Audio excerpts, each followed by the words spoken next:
In a world filled with sharks, bears, and killer bees, one man is brave enough to stay indoors to bring you the latest in gaming, movie, and pop culture news. That man is Tom Awesome, and this is the Outside is Overrated podcast.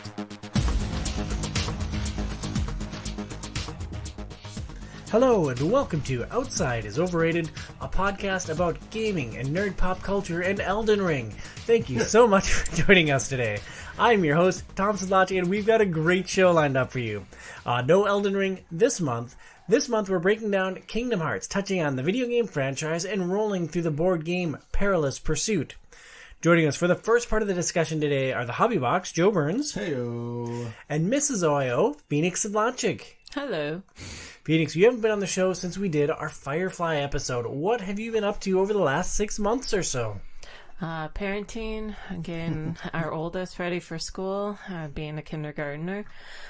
Tonight I was trying to get the kids down and found out that my grandfather has a Wikipedia page, so that was kind of fun to look at. So, oh, that's wild. What's on the Wikipedia page? Well, it's True Boardman. He's born from actors, and my mom had teased me with that his first wife was one of the few voices of Minnie Mouse, and so I was researching that, and then it's like, oh, he has his own page, so I was reading that a little bit, but forgot he did a movie with Charlie Chaplin. He wrote a whole bunch of screenplays for the radio show Silver Theater. So, but he married my mom's stepmom, but I always called him Grandpa True, so when we visited him, so... That's so wild. Burnsy, do you think it would be a highlight or a low light if you ever had your own Wikipedia page? Because I'm writing one for you right now. Probably a low light. I don't know that there's a whole lot. There's a whole lot to really put on there. This is the Batwing. I don't know that that's something that's very Wikipedia friendly. Testicles belong on the internet, Burns. That's what they're there for. I don't know if it belongs on Wikipedia. I just disagree with you wholeheartedly. Feeny, you did something for us, for our family, for our board gaming friends recently. You started upgrading our board game components. What are some of the things that you picked up for us, and what was your motivation? Well, I was just scrolling. Besides being like the best wife in the world. Yes. Well, thank you. I was scrolling through like everyone does on Instagram, and I ran across this lady. I think it's Tabletop Family. She has 7 kids. She just had the 7th baby. Nope. Hard pass. 2 is good. But she and her husband are huge board gamers, and so she's constantly suggesting games for their kid. You know, if you have kids, this is a game, you know. But they always use their dining room table, so she said what they use is this mat, and I can't remember the title of the mat, but it's a soft type of mat that you can roll up and unroll, and it comes in its own bag, so you can use this mat on top of a table, and then she found these wood bowls. The mat works really well for us because we had an extra dining room table and we just set it up in our basement. Like, it started as a thing to prep for the podcast. I think it was the Mars show when we were playing Terraforming Mars. Drug the table downstairs, set it up, and it hasn't moved since. Like, now that is officially our board gaming table with this mat on it. Well, it became my art table for the longest time too. So, but it's nice to have the mat to go down, because rolling dice on a hard table is hard because they go flying everywhere, and it's just nice to have that squishiness and softness to it when you play a board game. And she has these wooden bowls that she recommends for all your little pieces. I can't remember what the term is for them, but tokens. And chits? Tokens, coins, things like that. Doodads? Doodads. But then she recommended these things that fold up and snap for using for dice instead of... Yeah, like they're jewelry trays? Jewelry trays, basically. Repurposed? So, like, we are authentic, real board gamers now. We've backed something on Kickstarter. So, Burnsy, the question that I pose to you here, you play a lot of board games with a lot of different friends in a lot of different situations. What are your thoughts on board gaming tables? I mean, I think they're really nice to have if you have the space for them. Like, friend of the show, Adam Wilson, has a pretty baller gaming table, and he made that with, like, his father-in-law, I think, which is a pretty believe so, yeah, awesome and unique thing. And, like, I'm envious of that, sure, but I think for our setup, this is great for us. But continue with your thought. You know, it's just, I feel like it's one of those things, it's, for a lot of people in the places that they live in, it's hard to have something that's specifically just for that. So like when you think about gaming tables, they're usually like kind of built in, almost like if you're looking at like a casino, like a craps table is. So that things don't like roll off the table and everything along those lines. So one of the things that started happening probably like 2018-ish is there are a lot of companies that started making like, for lack of a better term, convertible board game tables. Yep. So it's like it can be your dining room table, and then you can take the top layer off, and then it's a gaming table on the inside. Yep. And how close have we been to pulling the trigger on any of those? Because you do all the research for us, Feeney. Like, you say, I think this is a good idea, and I say, or I say, ooh. Yes. Well, yeah, we've gotten close. There was that one on Kickstarter, which was about $400, and a lot of people complain that it's not solid or sturdy. It's, well, for the price you pay for what the convenience, you have to take that into account when you're looking at a table and the price and stuff.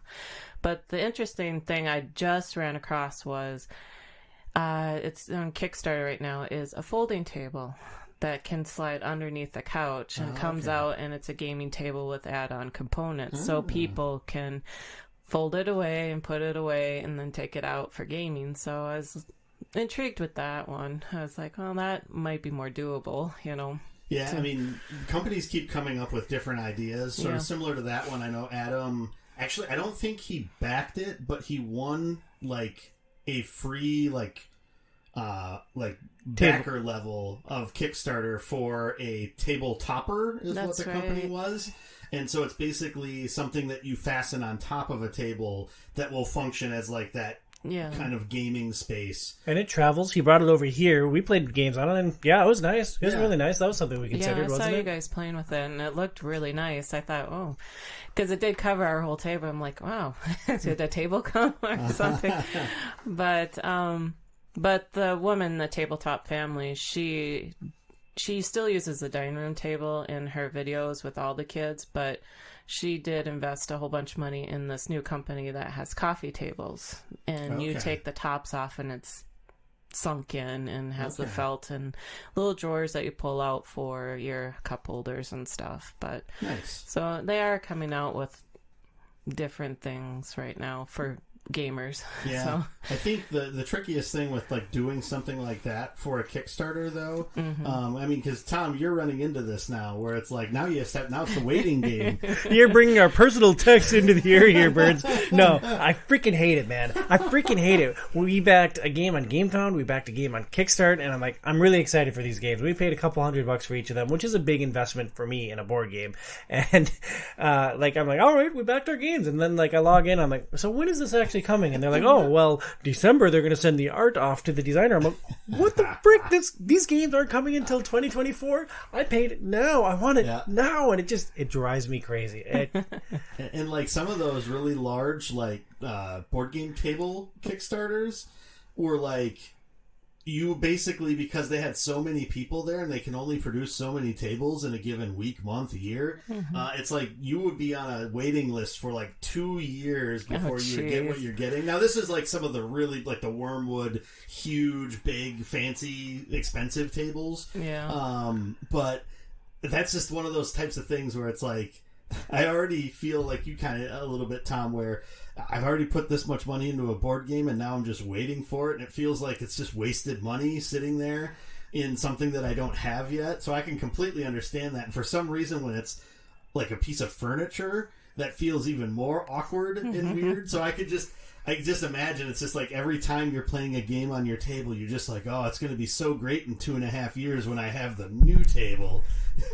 I can't even say with 100% certainty that we're going to be living right here in 2.5 years. So like, I can't imagine the space we'll have if we do get another house. Like, sorry to bring up Kickstarter, but I always find it interesting. What's your viewpoint of big companies like using Kickstarter when you know they have the money to produce a game, but I mean, don't hold back, Burns. No, I used to be pretty against it.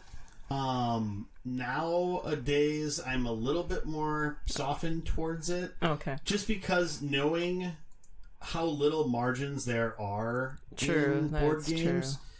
It's kind of sad that, these companies that should be able to just launch it, engage sort of pre-order, engage what their market is so they know how much to print. So that's the biggest thing that, like, CMON is one of the larger companies that still does Kickstarters for everything.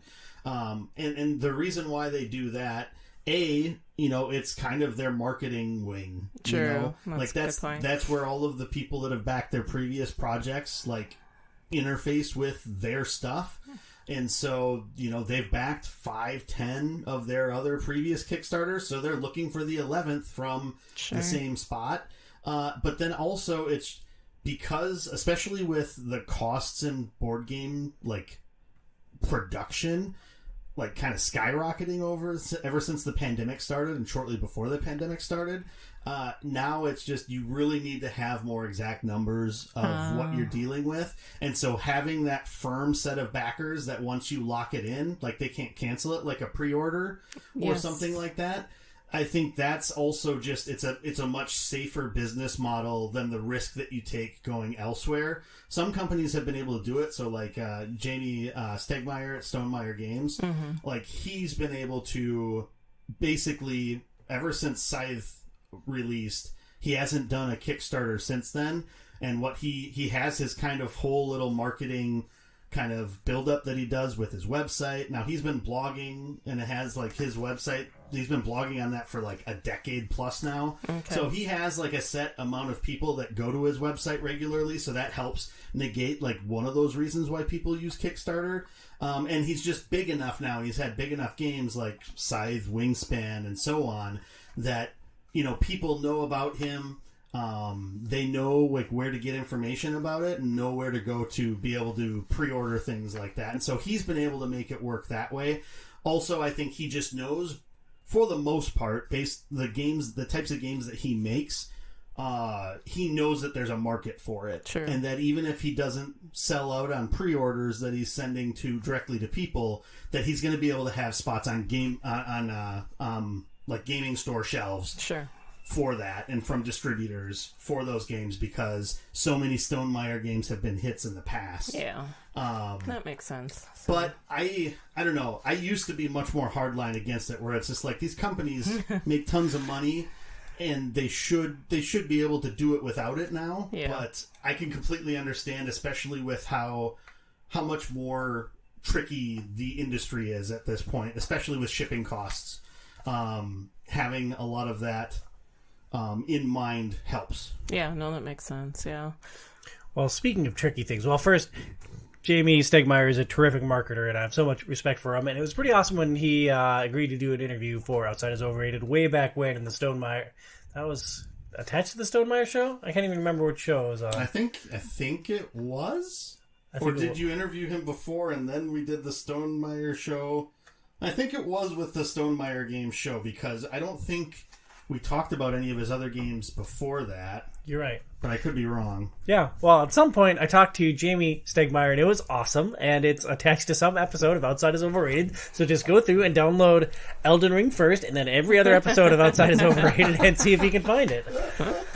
But speaking of tricky things, Brinzy, you got to dive into an old game for this podcast. Was this your favorite episode of Outside is Overrated to prep for of all time, or what? That would be a no from me, Tom. Because old games are terrible and nobody should ever play them ever? No, because I think that's what I'm hearing from you, Burns. Not to steal my thunder from later in the episode, but it's mostly because the original Kingdom Hearts is a real difficult game to go back to from a control standpoint in 2023.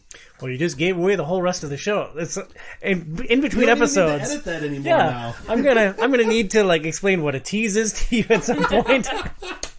Before we dive into our Kingdom Hearts discussion, we would like to thank our sponsor, Premier Health. Check out their website at premierhealthmn.com. That's premierhealthmn.com. If you enjoy Outside is Overrated, please support our show at patreon.com/OIO. That's patreon.com/OIO. Your support goes towards media, equipment, and other expenses. For your support, you get to vote on our Game Pass games that we play for the Game Pass Forever segment each month, and you get an invitation to our annual bash every summertime. So please support the show at patreon.com/OIO. If you enjoy our sparkling personalities, you can follow us all on social. Email the show at overratedpod@gmail.com. overratedpod@gmail.com. You can follow Burns at HobbyBoxBurns on X and twitch.tv/HobbyBoxBurns. You can find Feeney at PhoenixSidLogicOIO on Instagram. You can follow me at TomSidLogicOIO on all platforms, where I'm super duper active on like everything ever. Shut up, Burns. And follow the show at Facebook.com/OutsideIsOverrated. The ceremonial tapping of the papers means we are ready to roll. Let's dive into Kingdom Hearts, people. We start our discussion with the board game Kingdom Hearts Perilous Pursuits, published by The Op. Kingdom Hearts Perilous Pursuits was designed by an uncredited corporate stooge. Literally, no one gets credited with designing this game. It is The Op. And I think The Op is the company that makes a lot of games for Target. Like we did Wonder Woman Challenge of the Amazons, the Jaws game. A lot of licensed games that you find on the shelves at Target are produced by The Op, and nobody gets credit for designing them. I thought that was fascinating. Huh, that is interesting. Released in 2021, the game has a Board Game Geek rating of 7.2. You play as one of 5 main characters from the game, rolling dice and coordinating attacks to save iconic Kingdom Hearts worlds from the Heartless. Everyone has access to the same abilities: attack, shield, collecting items, distracting the enemies, and a special ability. Each character can do the same actions, but they cost different amounts. For instance, for Sora to attack, it may take a single Keyblade die to ready, set, and trigger your ability, while Kairi requires 3 Keyblades to ready her attack. You roll dice on your turn, and you need a set number of dice to ready an ability. And then you get to fill that action in on your player board. Then it takes 1 more die to fill out the second cutout on your board. Then once you have both of those filled in, you can assign another die to that ability to actually trigger it and use its ability against the Heartless. So they actually say in like the manual, it's like ready, set, go. Is that the way that they kind of approach it? Yep. Which is interesting. Yeah. I think it's unique to this game. I haven't played anything else that has that exact mechanic. Yeah, I agree. I think it is a unique thing. Once you have any ability set, you can also trigger any other player's ability if they have it set. For instance, if we all have our attack sections filled in on our board, if I roll a Keyblade, I can activate my attack. If I roll another Keyblade, I can activate Feeney's attack. If I roll another Keyblade, I can activate Burns' character's attack. At the end of each turn, you roll a set number of dice per world to see what bad stuff the Heartless will do. And then the victory conditions are, you need to save 6 worlds. If you save 6 worlds, you win. If you lose 2 worlds to the Heartless, or if one of the players gets knocked out, it's game over, man. Jeez. I mean, just think how much harder the video game could be if it's like, if Donald or Goofy get knocked out, it's game over. Back to your last save. That would be untenable. That'd almost be like a soul-crushing like boss rush at the end of the game that just makes it feel like a complete waste of 38 hours, but I digress. Save it. I want to explode right now! Kingdom Hearts Perilous Pursuit. I thought it would be interesting to start our discussion with our experience with and some of our favorite dice games. Phoenix, we'll start with you. What are your feelings towards dice games in general, and what are some of your favorites? In general, I've never really had good luck with rolling dice. I've always been very poor with it. I think... Tell that to the Dark Souls board game, honey. I know, until Dark Souls. For some reason, my luck turned with the Dark Souls game. But it was interesting, playing Dark Souls and chucking all those dice because of the one sword. I had the extra dice. But... I remember, I think Pandemic Rapid Response is similar with the dice and piecing out different dice to the characters and stuff. Yep, you roll a handful of dice, and depending on the faces, you have to optimize your actions based on your roll luck. Yeah, and Thanos Rising is a good game. I haven't been introduced or done a lot of dice rolling games because of my fear of my bad luck with rolling dice. But with this one, it was a good experience. My luck was a little bit better with this one. So, And as a general mechanic, like, I just love chucking dice. I know you do. Quarriors is one of my favorite games. Quarriors is awesome. That's all dice based. Yeah. I really enjoy it. Memoir 44. Thanos Rising is a great dice building mechanic where you're recruiting different Marvel heroes and building your dice pool by adding those heroes. And Kings of Tokyo is just a good time that anyone can jump into where you're rolling dice and either trying to control the city or knock out playing King of the Hill with the city. Dice are fun.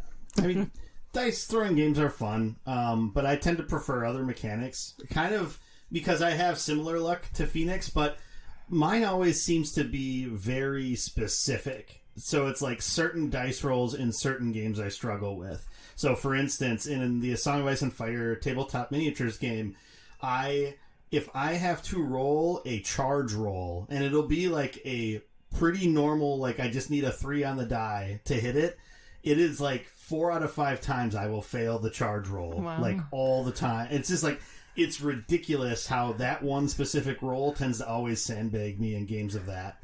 So would you say that the Song of Ice and Fire's tabletop miniatures game is roughly equivalent of XCOM 2? No, because the odds I can actually see are legitimate and not just some random amalgamation of numbers that I don't think make sense and that I don't think the computer's ever actually beholden to the same terrible luck that the game gives us on our success.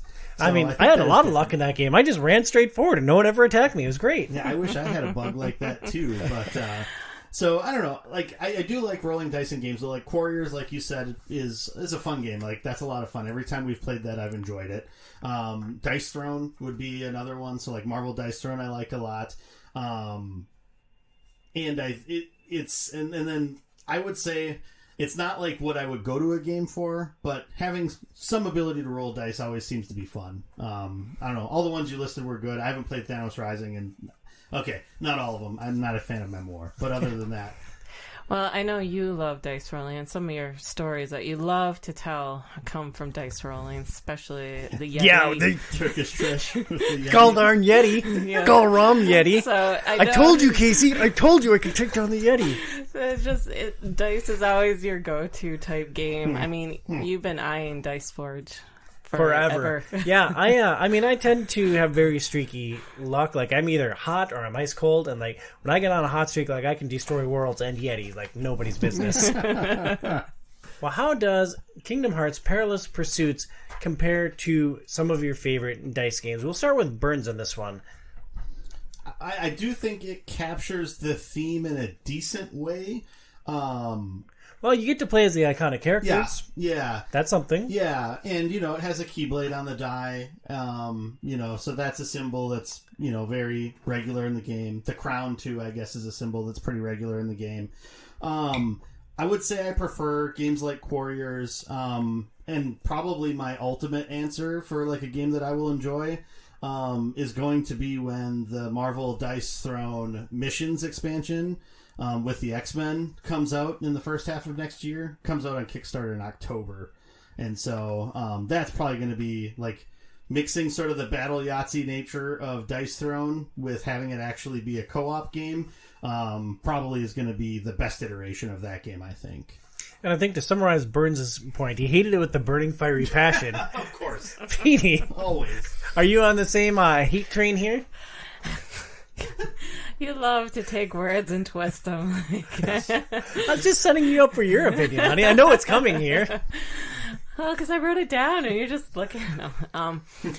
I really enjoyed it. I mean, I love cooperative games. I like light games because I would love to get into the heavy strategic games, but I find that I have a hard time thinking 5 steps ahead, and I really get hung up on the next thing I need to do. And so I do enjoy these nice, light, cooperative games because slight anxiety doesn't kick in as hard when I'm playing these type of games. And I love cooperative games because, I guess for my artist brain, it is interesting to think about how did the designer think about to create a game that isn't too hard but isn't too winnable, and plus you can play it with 2 players, 3 players, 4 players. How do you balance that type of cooperative game when you're so I've always enjoyed cooperative games because you're all racing against this board game versus like a one-on-one with someone, because if you play one-on-one or 4 people against each other, someone has a smarter or trick up their sleeve. So I've always prefer games like this because of that strategic element and working together, and it was nice that it was light so that we could talk and not be all focused and quiet and, you know, thinking about what our next move is. So. You would truly loathe playing Scythe with me, honey. Scythe. I know how words work. Scythe. I was hot and cold on Kingdom Hearts Perilous Pursuit. The biggest takeaway for me was that it lacks a manipulation mechanic. Like, once you roll your dice, they are what they are. You don't have any, like, way to sway it to get the results that you really want to get. So it boils down to a lot of dice luck, which is a double-edged sword. Like, it's great when you have a good roll, but oftentimes, like playing as a non-Sora or Riku character, trying to get your special ability, needing all 5 dice to be the circle with the stars in it, a little challenging. Well, I was just thinking about that when you were talking about explaining the game and the mechanics and each character, you know, like Sora, you know, you just need the one key and then equip it with another key. With video games, when you're actually playing video games, each character, if you have a party with you, you know, you have to be strategic, or you lose someone in your party because they're weaker in this element, but they're your healer, or, you know, I thought this game was kind of interesting for me from the perspective of not playing a lot of video games. You are equipping abilities like you do in a video game, and every card is different, and so I kind of got a taste of, okay, we have to be strategic on this player, making sure that they have the ability to get the healing potions to each of us, and hopefully the dice and the battle against the boss, we have enough of the pieces in play. So for me, from that standpoint, it was kind of interesting to sort of get a glimpse of that on a sort of simple board game concept. In a lot of the instances, too, it like taps into that. So like, you know, Goofy, his shields are the easiest, and he fights with a shield in the game, and he's supposed to be more of like a protector and sort of the upfront tank kind of character. You know, he has the most like spots for like potions and healing items, and so part of that comes in with his ability where he can heal as well. Donald is more of a magic user, so I think they countered that with giving him the ability to get items really easily in the game, which, you know, I think it works for what they're trying to do with that. Yeah. So, and I think Kyrie just got the distract ability because, you know, nobody else had the distract ability as their easiest one to earn. So it's like, okay, you know, you slept through the whole first game pretty much. You can distract, I guess. And she's female, and she could just lift up the shirt to distract, you know? So You're the only one of us that can make that joke, so thank you, honey. It's just a classic 10 things I hate about you moment.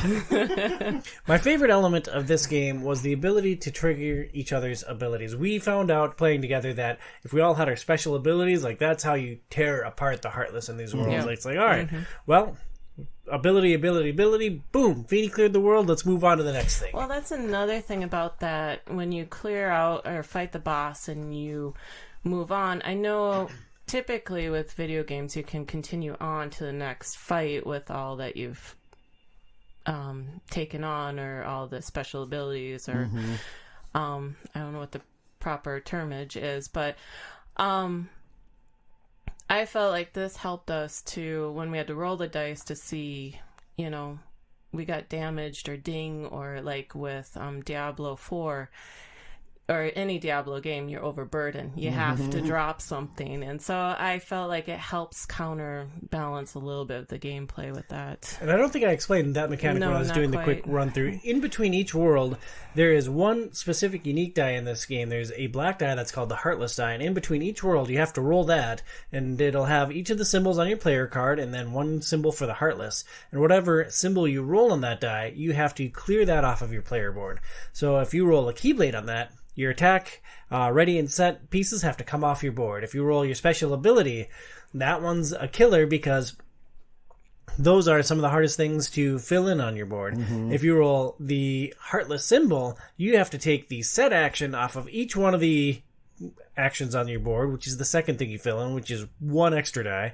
And then you have to roll it again to see which ability you have to clear out. And I think this, what the designer took for the board game was to, again, you're playing against the board game, you're playing against it, and if we got to keep every ability, pretty much all we'd be fighting against is the health, because we'd die pretty quickly, or, this, creates more of a challenge and more looting, or I don't know what you want to say. But and there were instances in each game where we'd have our player board completely filled up. It's like, all right, we're all set up. Let's rock and roll. Yeah. And then suddenly in between worlds, you roll the Heartless die, and then you lose your special ability. And it's like, oh man, well, this game sucks. I'm out. Back to square. Well, maybe not exactly 1, but 2.9. Possibly. So well, I think it adds to the challenge, and I enjoyed that because it's like, oh crap, I lost the thing that I need for us to roll through these bosses, just to take them out, my special ability. But, it also helps with us working together, because if you draw a card, you can give that person the card to get some of their special ability back. And so that's components of a cooperative game I enjoy, is just another aspect of us working together, giving cards, giving dice. And I guess, to explain a little bit, so, for instance, Sora's ability is he gets to do +3 attack. So it's that's a huge amount of an attack on the world. It's like rolling 3 different Keyblades and assigning them to 3 different players. Only he can do that with 1 die on his own player, and any player with the special ability can also trigger that. Yep, and then Riku is +2 attack, and he gets an item. And then Donald is... Actually, I don't remember. Donald's was to heal. You choose a player to heal and do 1 attack. Yeah. And then Kyrie's was just to distract again, so she holds another die back. And then Goofy's was to... Shield. Add a shield to a character and then do an attack. Yep. Yeah, so each character had their own unique special ability. The strengths and weaknesses of Kingdom Hearts Perilous Pursuit. Let's start with bringing it to the table. Strength or a weakness, just setting this game up compared to other board games that can take days to engage. It's a strength. It's super... I never set the game up, but it didn't seem like it took you forever. It's not like... you had to lock the kid in the closet so you could set it up for 2 hours and then, okay, time for bed. Yeah. So I don't think that was ever the case. The Dark Souls board game took me hours to set up the first time, sorting all the cards, learning what all the icons meant. I mark this as a strength. Yeah. Overall time to learn the game and get into the flow of it and feel like you actually had agency in your actions. Strength or weakness? I think it's a strength for me because how I like to play is I don't like to go first because the rules are all bombarded on me and I'm just trying to figure out in my head. And so I'm the type that likes to watch to learn, not read.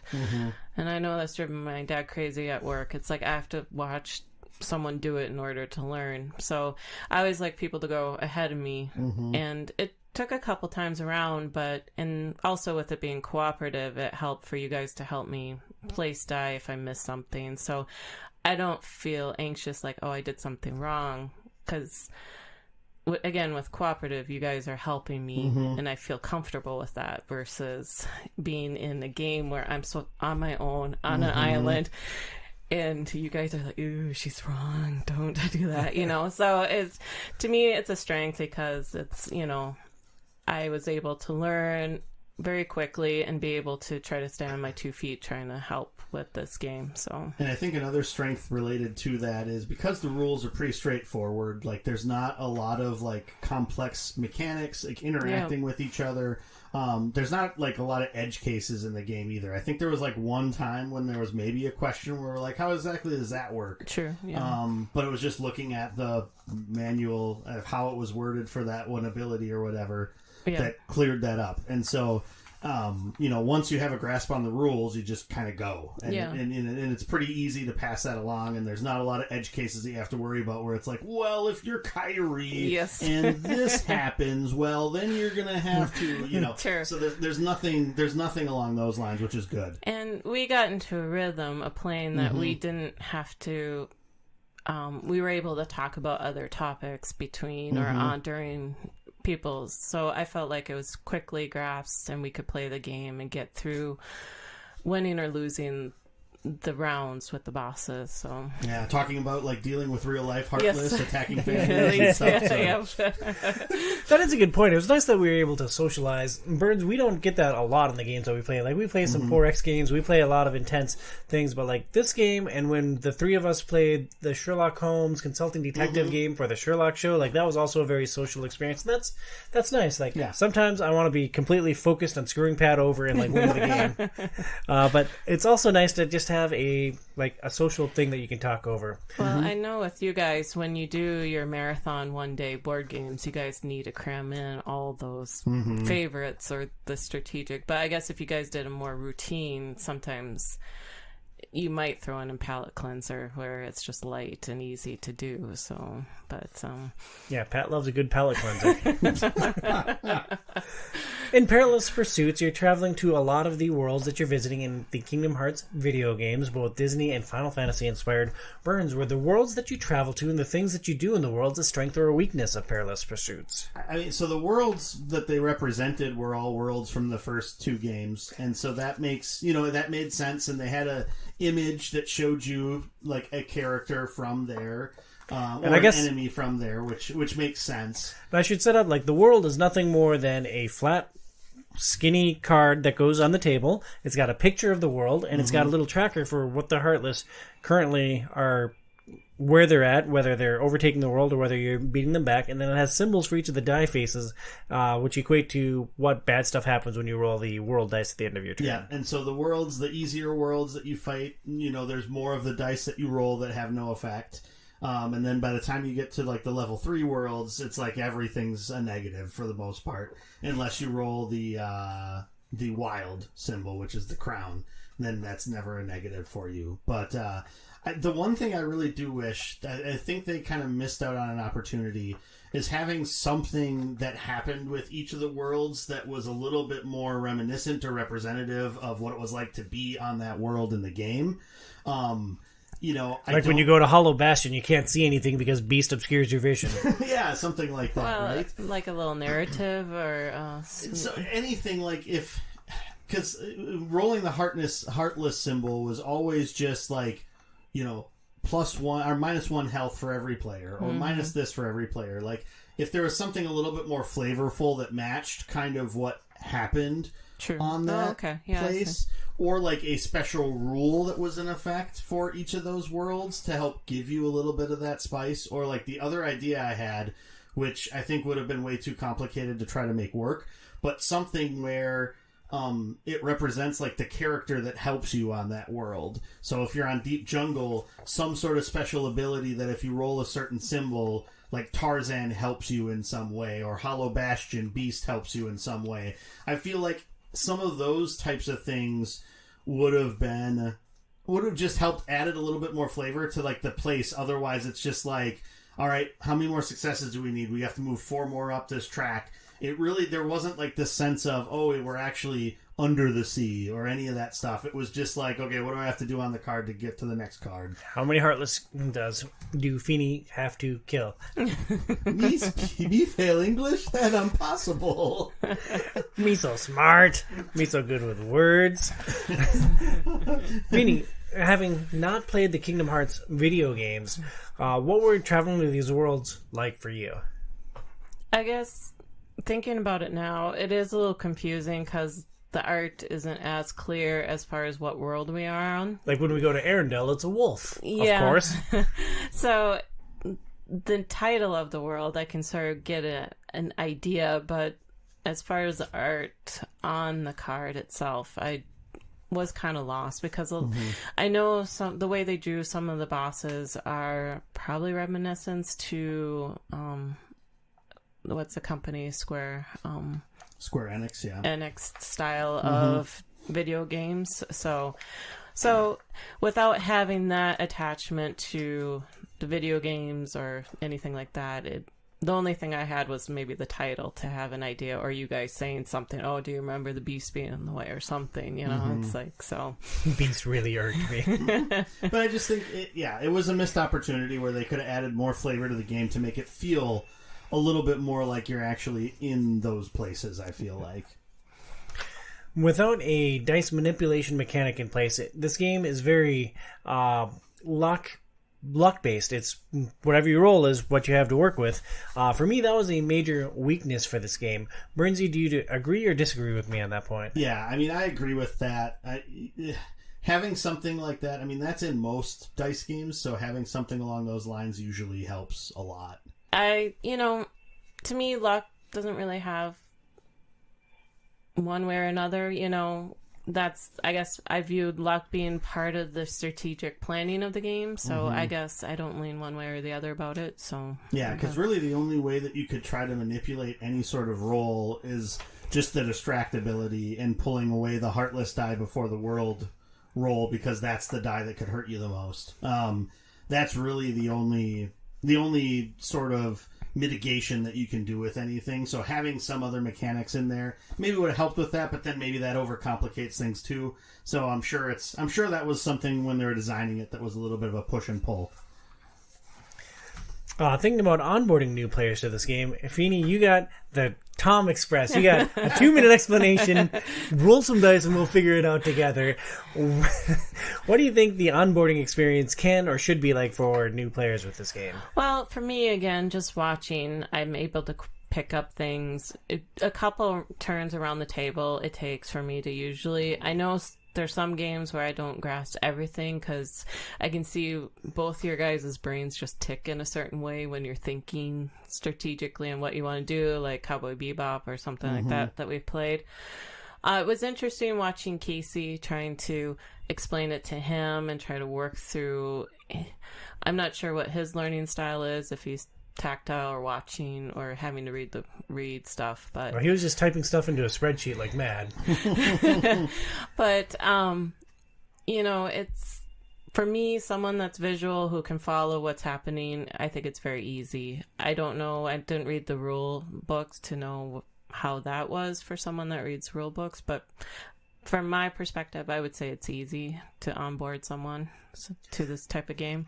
Yeah, great fit for bringing new players into gaming. Do you think this would also be something that, probably not yet, but in a couple of years would work for, like, your kids? Would they get into something like this, you think? I did turn to Tom after we played the first night. I'm like, I'm going to give this away as a Patreon gift at the party. I'm like, no! It's like, I have my reasons, hold on. No, I like the game, so I was telling him, no, hold off. And also, I feel like it's a very simple game. It's throwing dice, you have a card, as long as they can...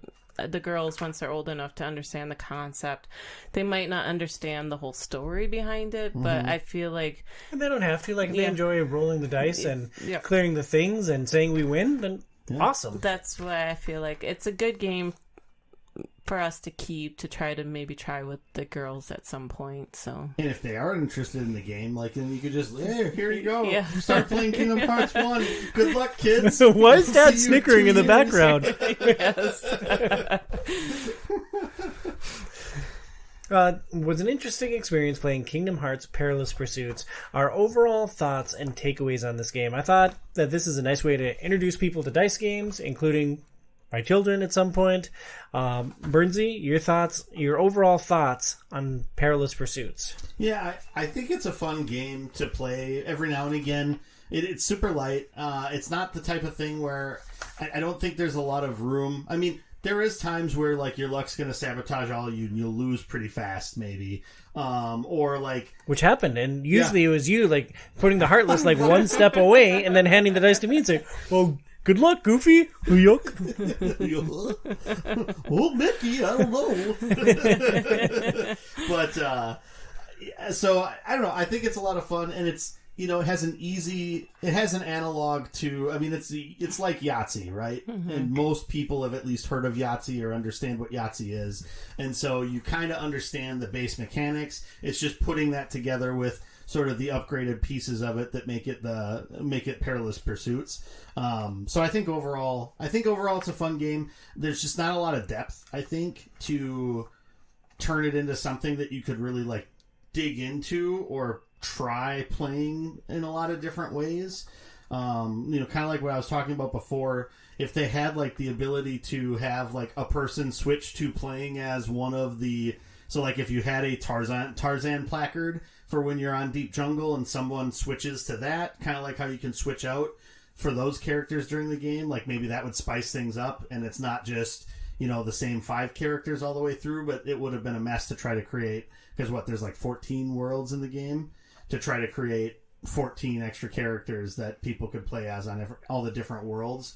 But I think that's the one thing that it lacks, is having that little bit of extra something to spice it up when you're playing it multiple times, other than like once you've played as most of the characters, it's all kind of the same. All this talk about spicing it up, it's like Burns is foreshadowing the Premier Health read, huh? Feeding your final thoughts on Kingdom Hearts Perilous Pursuits. I should also note, we played it just the two of us, right? No, I wanted to. We never got around to it. So we played 3-player and 4-player games. I wanted to see if it was any more challenging than it was versus 3 or 4. But I'm like, no, I'm so close to beating Kingdom Hearts. I gotta finish this stupid game. Again, it's cooperative, which I love. It's light, which is another plus for me.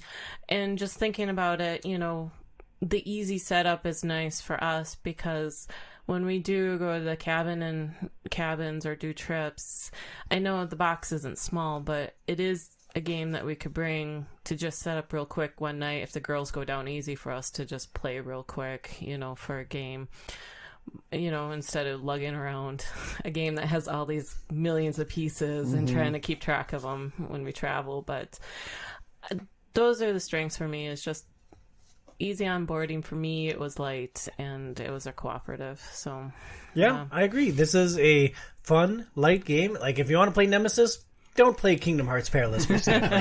If you need the big, heavy, brain-busting game, this is not going to scratch this itch. But if you want to chuck some dice, not have to worry too much about setup, about nailing all the rules, like there's a lot of fun to be had with Kingdom Hearts Perilous Pursuits. And I mean, even if people don't really know about Kingdom Hearts, but they know Disney, well, give them Goofy or Donald, and they'll have some fun with that, I think, at least, for like one game. Mm-hmm. So, yep.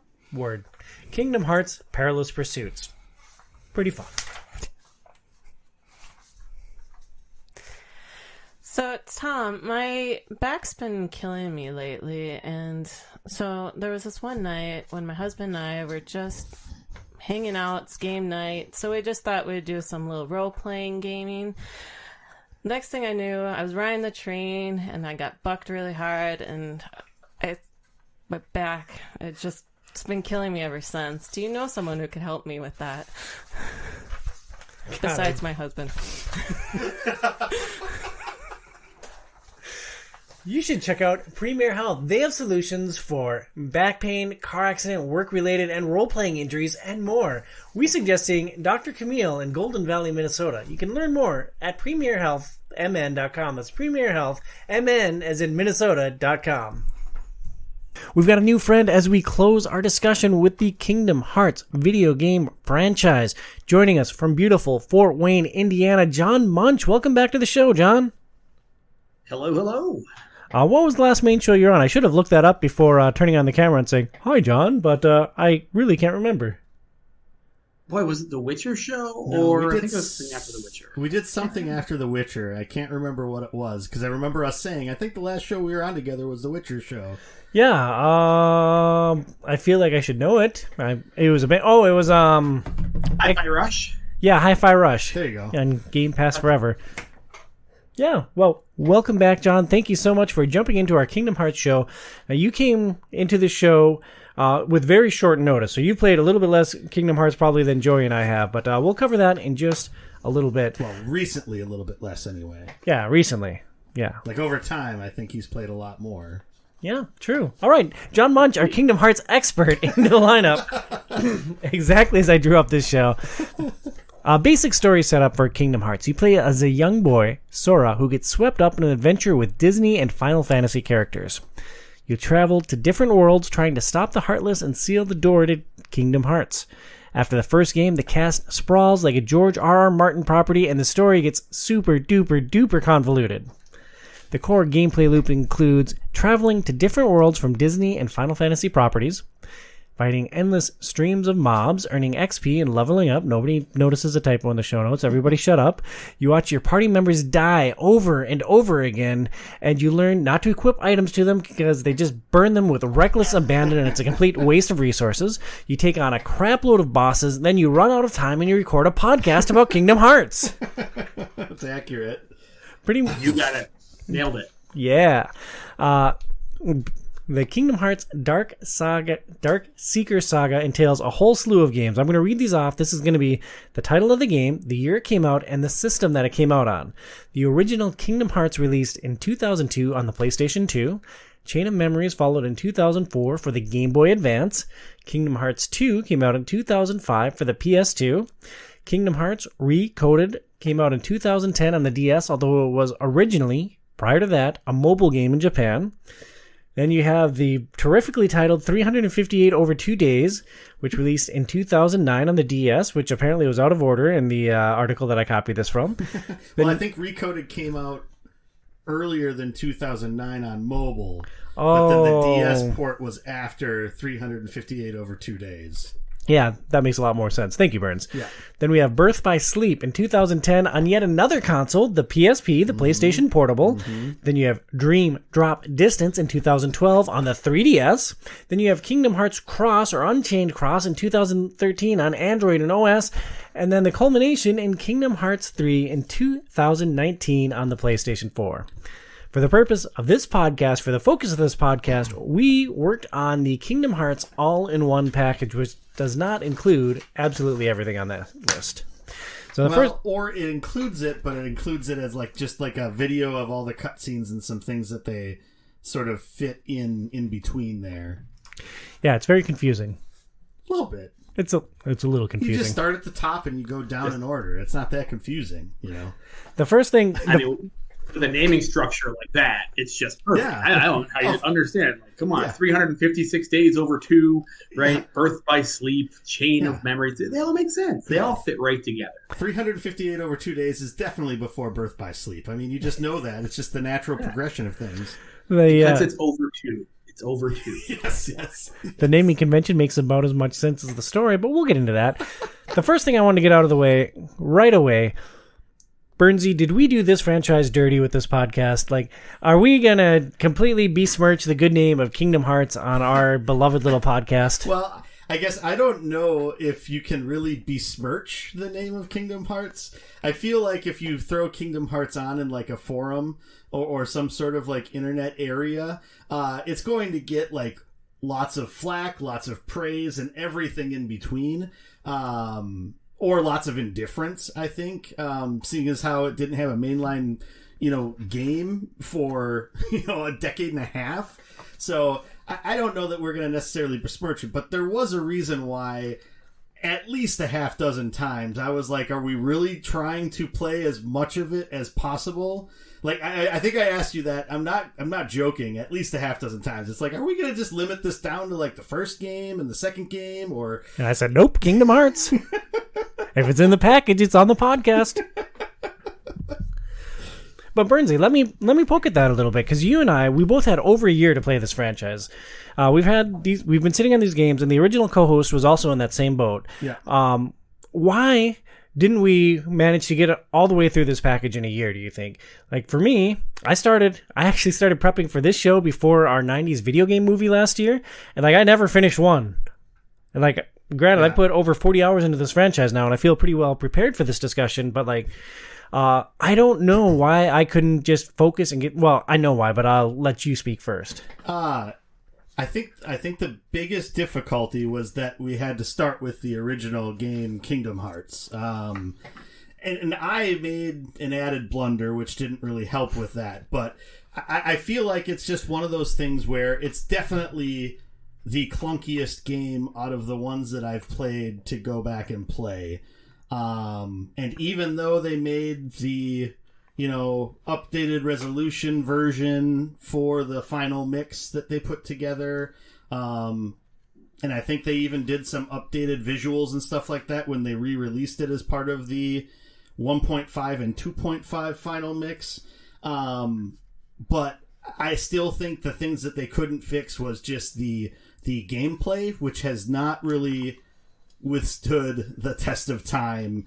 It definitely shows that it's an almost 20-year-old game. So am I hearing that old games suck and that we should never go back to them? Like it's a fruitless endeavor? No, this old game maybe sucks. Or is really hard to play. I think the analogy I want to use is, what was that? A few years ago, I think it was some get together that we had here, and we decided to play. I think it was either Perfect Dark or Perfect Dark. GoldenEye.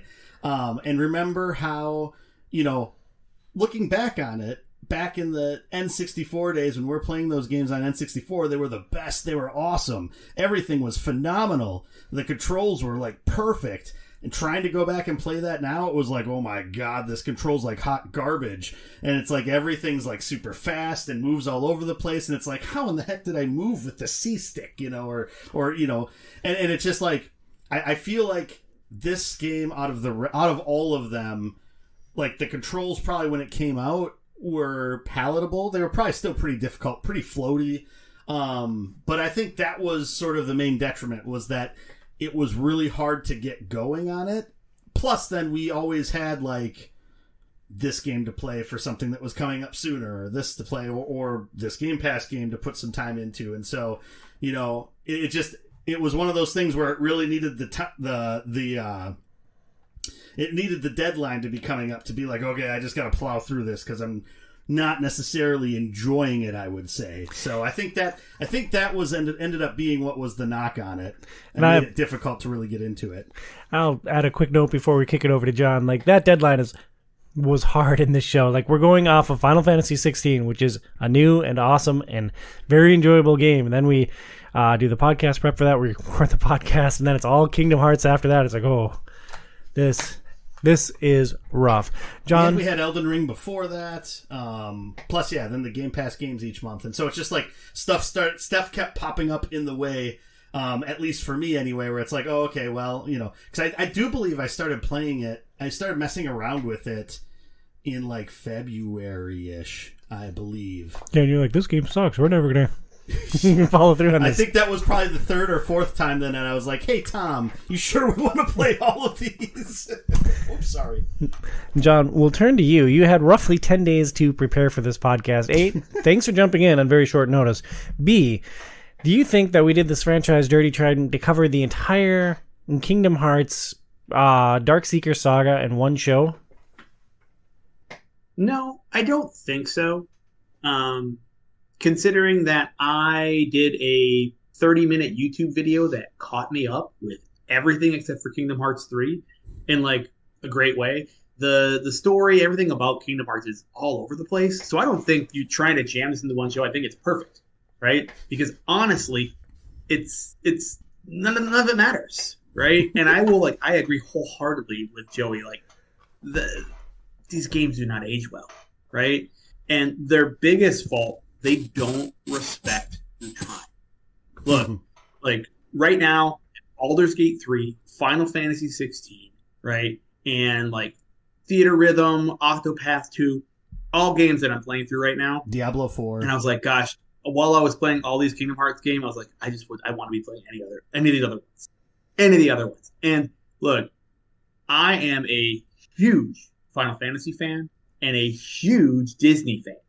Right? Like, this game was made for me, right? Because these are, like, my two favorite things and mashed them together. But, man, like, I remember as soon as I got past, like, the intro and I hit the gummy ship in 1, I was like, I gotta do this stupid gummy ship every time I go between a board. No, I don't have time for that. And then I got to, like, the first Alice's Kingdom in the first one, and I'm like, I'm running around trying to find where I'm going, and the map is horrible, and like the jumping's bad. And it's like, nope. I remember being frustrated with this like 20 years ago, but it was just that's what games were. You don't have to be that frustrated. That's so true. The next thing I want to touch on is just establishing our nerd credit for the show. Let's just go around the horn real quick with how far we made it in each one of the games. We'll go me, then Joey, then John. Kingdom Hearts 1. I made it to the final boss fight.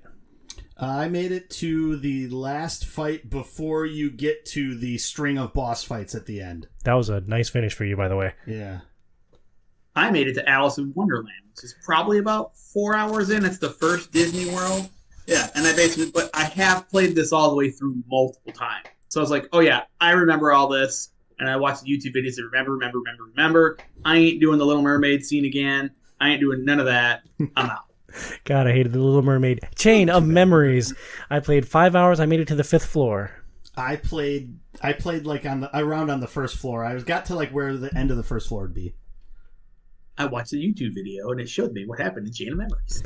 Kingdom Hearts 2, I played roughly 3 hours. I got to the end of the intro and I'm like, wow, I really want to see what happens at the end of Kingdom Hearts 1 to set all this up. I played 4-ish hours. I got through up to the Mage's Tower where you go to meet the guy whose name I can't remember. I'm pretty sure I clocked on my save like 6 or 7 hours, but I only played probably about 3 of that because I kept falling asleep while getting through the boringest part that is everything Roxas in the beginning. I actually only got like right at the Hollow Bastion. Disagree vehemently on Roxas. Kingdom Hearts 3, I made it 4 hours and 20 minutes into this game. I made it past the intro. You go back to Traverse Town, and I was wandering around there a little bit. I played the very beginning of, well, sorry, actually, not 3, 2.9, because it definitely popped onto the screen. Kingdom Hearts 2.9, right before I got to the save point. It's just like, okay, I guess I didn't play 3. I just played the prologue of 3 a little bit. So I got like 30 minutes into it. I got to where you meet Hercules, is basically how far it was a long intro. Like, that was kind of a... It was like 3 intros. It's like, okay, here's the video that plays when you launch the game. Then you hit Start New Game, and you set your couple settings. And then it's like, okay, here's another summary of everything that happened up until this point. And then the tutorial is showing you pictures of what happened up until this point. It's like, okay, I kind of see where we're going here. I got just past where Joy was at. So I met Hercules, right? I also saw the 2.9 thing and chuckled. I was like, gosh, just pick a lane. Kingdom Hearts, come on. It's 3. Right? Did get far enough, though, to, like, really enjoy the fact that, like, wow, they got, like, Tate Donovan back. They got James Woods back. Like, the voice acting, like, they got everybody back through all these games, right? And impressive just because they got those people. Whether or not they're fantastic or not, that's your own opinion. I saw this in a video summarizing the series, or maybe I read it in an article. I saw it somewhere, but apparently with any Disney voice acting property, the original voice actor always gets first crack at it. No matter where they license out that property, they always have to offer it to the original voice actors first before it goes to anyone else. Did you guys notice at all, or who was the genie then in the Aladdin sequences? My guess it would be the guy who did Homer Simpson, right? Because he did the cartoon. Yep. So it was Dan Castellaneta who does the voice of Homer Simpson. Yeah, rest in peace, Robin Williams. Yeah.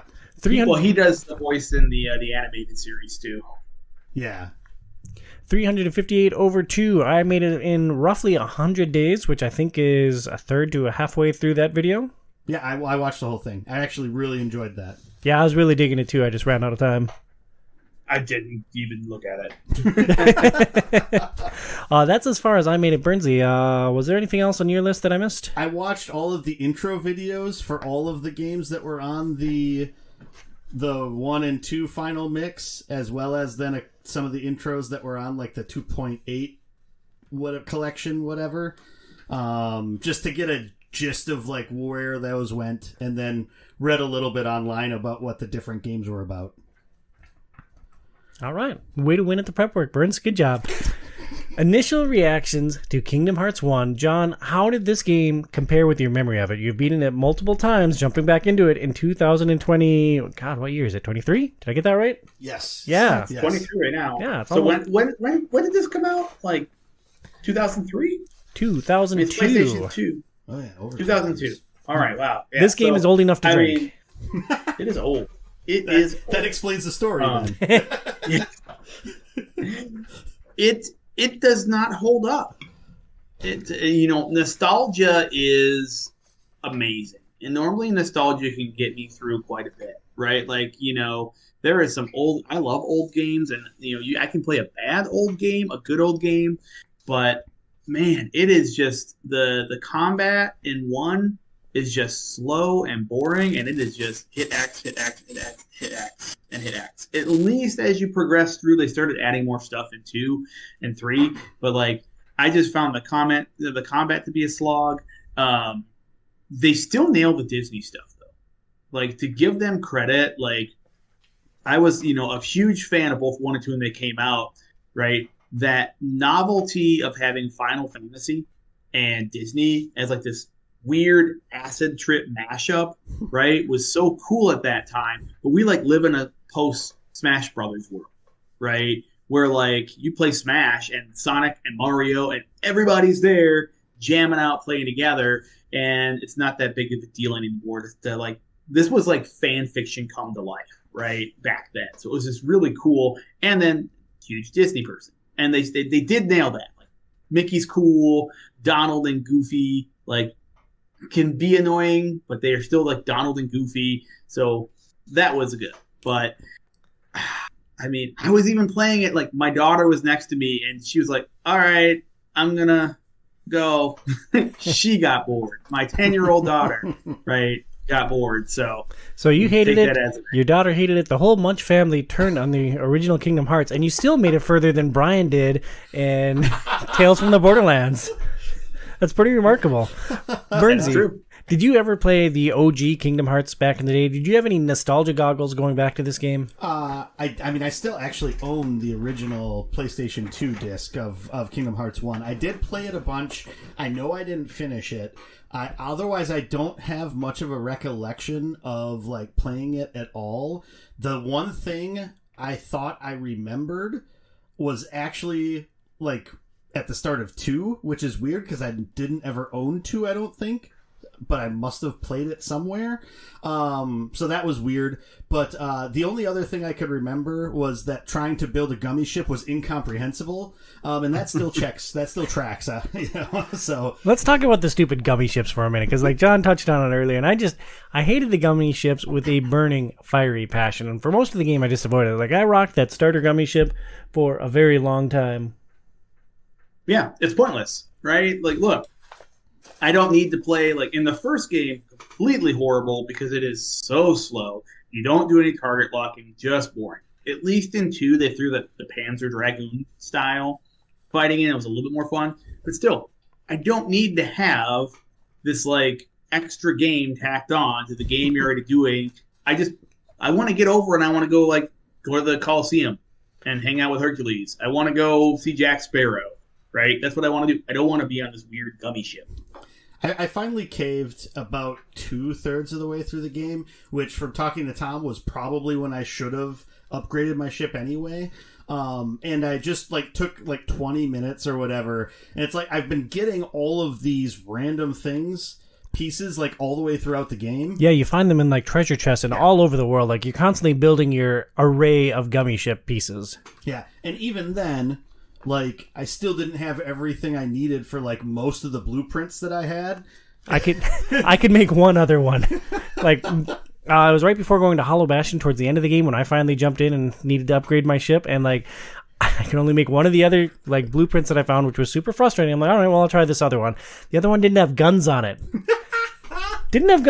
So, I just had to try to sprint through this board and, try to avoid everything, which was super duper fun, and the ultimate power fantasy. It's oh yeah, let's be defenseless in space with all these enemies flying around. So then after that mission, I go and I put guns on it. They're pointing in the wrong direction. So I fly on the next mission, and the guns are shooting me, the player, in the face. I'm like, what the hell? What's going on here? And they're just facing the wrong direction. So that was fun. Yeah. Gummy ships, great and pointless. So I ended up. It was the Carbuncle blueprint was what it was called, and it ended up just being this huge box. And then I put 2 of the cannons on it, and then 2 of the heavy lasers on it. And it was pretty amazing how when I first went out with it, it's things are getting highlighted. I'm just mowing stuff down, and then I realized that I can't just spam the shoot button with heavy lasers because you run out of power pretty fast. Oh, So it's fascinating. like I couldn't shoot stuff after a third of the way through. It's just like, well, I sort of blew all the way through the map and got to where I was going, and then had to take some more time later to figure out what I did wrong. But it's just such a pain to try to figure out how to build stuff in there and like how to orient everything. There was multiple times where I accidentally deleted like half the ship, and it's just like, I didn't mean to do that. No. Yeah, I think the Gummy Ship Builder would only work in VR, but ultimately, Gummy Ship sucks, and I think that's enough time talking about it. John, having played this game multiple times before, did you jump back in and like bump the difficulty up to Proud or what? No, because I was trying to burn through. I just kept it normal. I was like, I really don't want to like have to like work hard here. Yeah. I just wanted to get a taste, a feel for everything. Fair enough. And after all the fun you had with Slog to Yomi burns, what difficulty level did you try this game on? Yeah, so I tried it on the Proud difficulty. And just as a word of warning, if anybody hears this conversation today and decides they want to jump in and play Kingdom Hearts, you should not play on that difficulty setting, because even though, like, switching back... So I played through the first 6 hours-ish of the game with that. I made it to the first, like... I think it's... Is it the only boss that you have in Alice in Wonderland? The table one? The table one. I could not beat that on that difficulty, because it's just, like... It seemed like I was doing, like, no damage and had to hit things at least 3 or 4 times more than I needed to hit them on normal difficulty. And so I had to restart the game, because, you know, 2002 game, you can't change the difficulty after you start. So, yeah, went back to the beginning, plowed through as much of it as I could, as fast as I could, to get myself caught up. But, yeah, added 6 hours to the playtime with that. But, yeah, it's just... Everything took so many more hits. Like, it was amazing to be able to actually feel like I was doing some damage for once I switched it back on that setting. So, even if you're like a trophy hunter, it's like, if I just play through it on this difficulty setting, I'll unlock all these trophies at once. It's not going to be worth it. Especially, like, how tough some of those fights get later in the game. Like, my God, I couldn't even imagine. Exactly. Like, you're telling me about playing on Proud when I was fighting Riku. I'm like, Burns is going to loathe this. But while we're talking about boss fights, you guys can disagree if you want, but I thought the boss fights were largely unfun and overall just detracted from the experience. Some were and some weren't. I feel like it was very uneven. There were some I felt like you had a little bit more control over what to do. But there were some where you didn't have to jump and you could actually control your character and execute things the way that you wanted to. Oh yeah, I mean that was the hardest thing to get used to early on in the earlier boss fights, is like how targeting works and how to time jumping and hitting things, and when you can like do it without getting smoked, and when you can't. So I think that was another thing that just took a while to wrap your head around with the boss fights in the game. I do think some of them are fun, but there's a lot of difficulty with... There were some of them that were just way too cumbersome and way too much of a pain. There was multiple times I would scream throughout the boss fights. Yeah, there were some gimmicks that were super frustrating. Some of the ones I had to look up. Ursula, I had no idea how to handle Ursula. Like, Jafar took me forever. I just couldn't figure out how to get to the same platform as him and to actually like hit him. That was super frustrating. That was almost my breaking point with KH1. Oh, so that one actually, I didn't have much of a difficulty with that at all.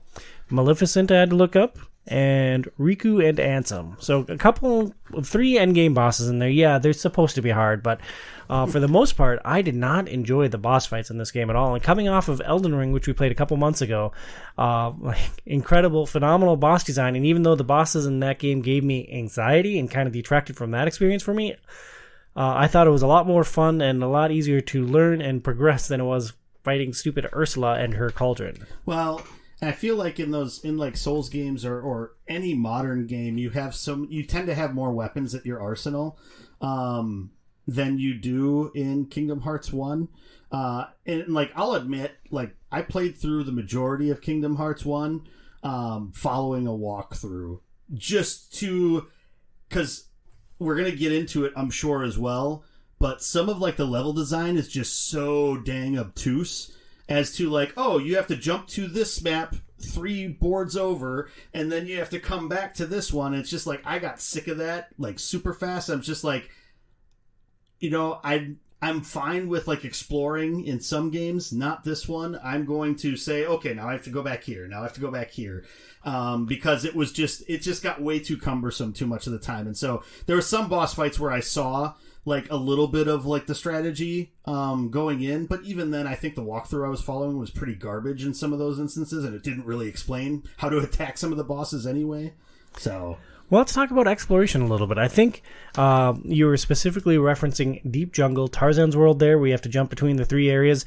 That was a mess. And like one note that I made early on in Kingdom Hearts is like, I don't know where to go. I don't know what to do. Like, I'm just bumbling around Wonderland, and then took a while in Deep Jungle to realize like, oh, I just have to bounce between these 3 same areas over and over and over again. And I have a feeling that's part of the game design. And it's because they want you to get into the same fights over and over and over again to level.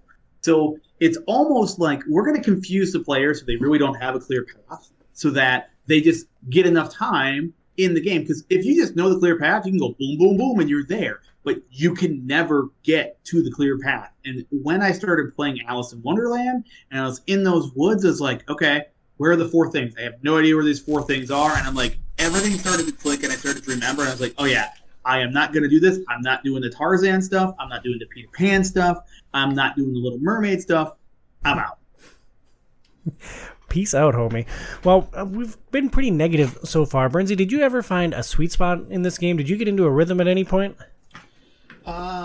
So, I mean, I like the stuff leading up to Tarzan, I felt like from like a map exploration perspective, it just felt like you were going over the same areas over and over and over again like 5 times. It was like NASCAR. You're just like, you're on the same loop over and over and over again, kind of as you went through it until you could unlock the one little thing to open up a new little area. I think some of the... I think Agrabah was a lot better, just from an exploration standpoint. And I think the dungeon...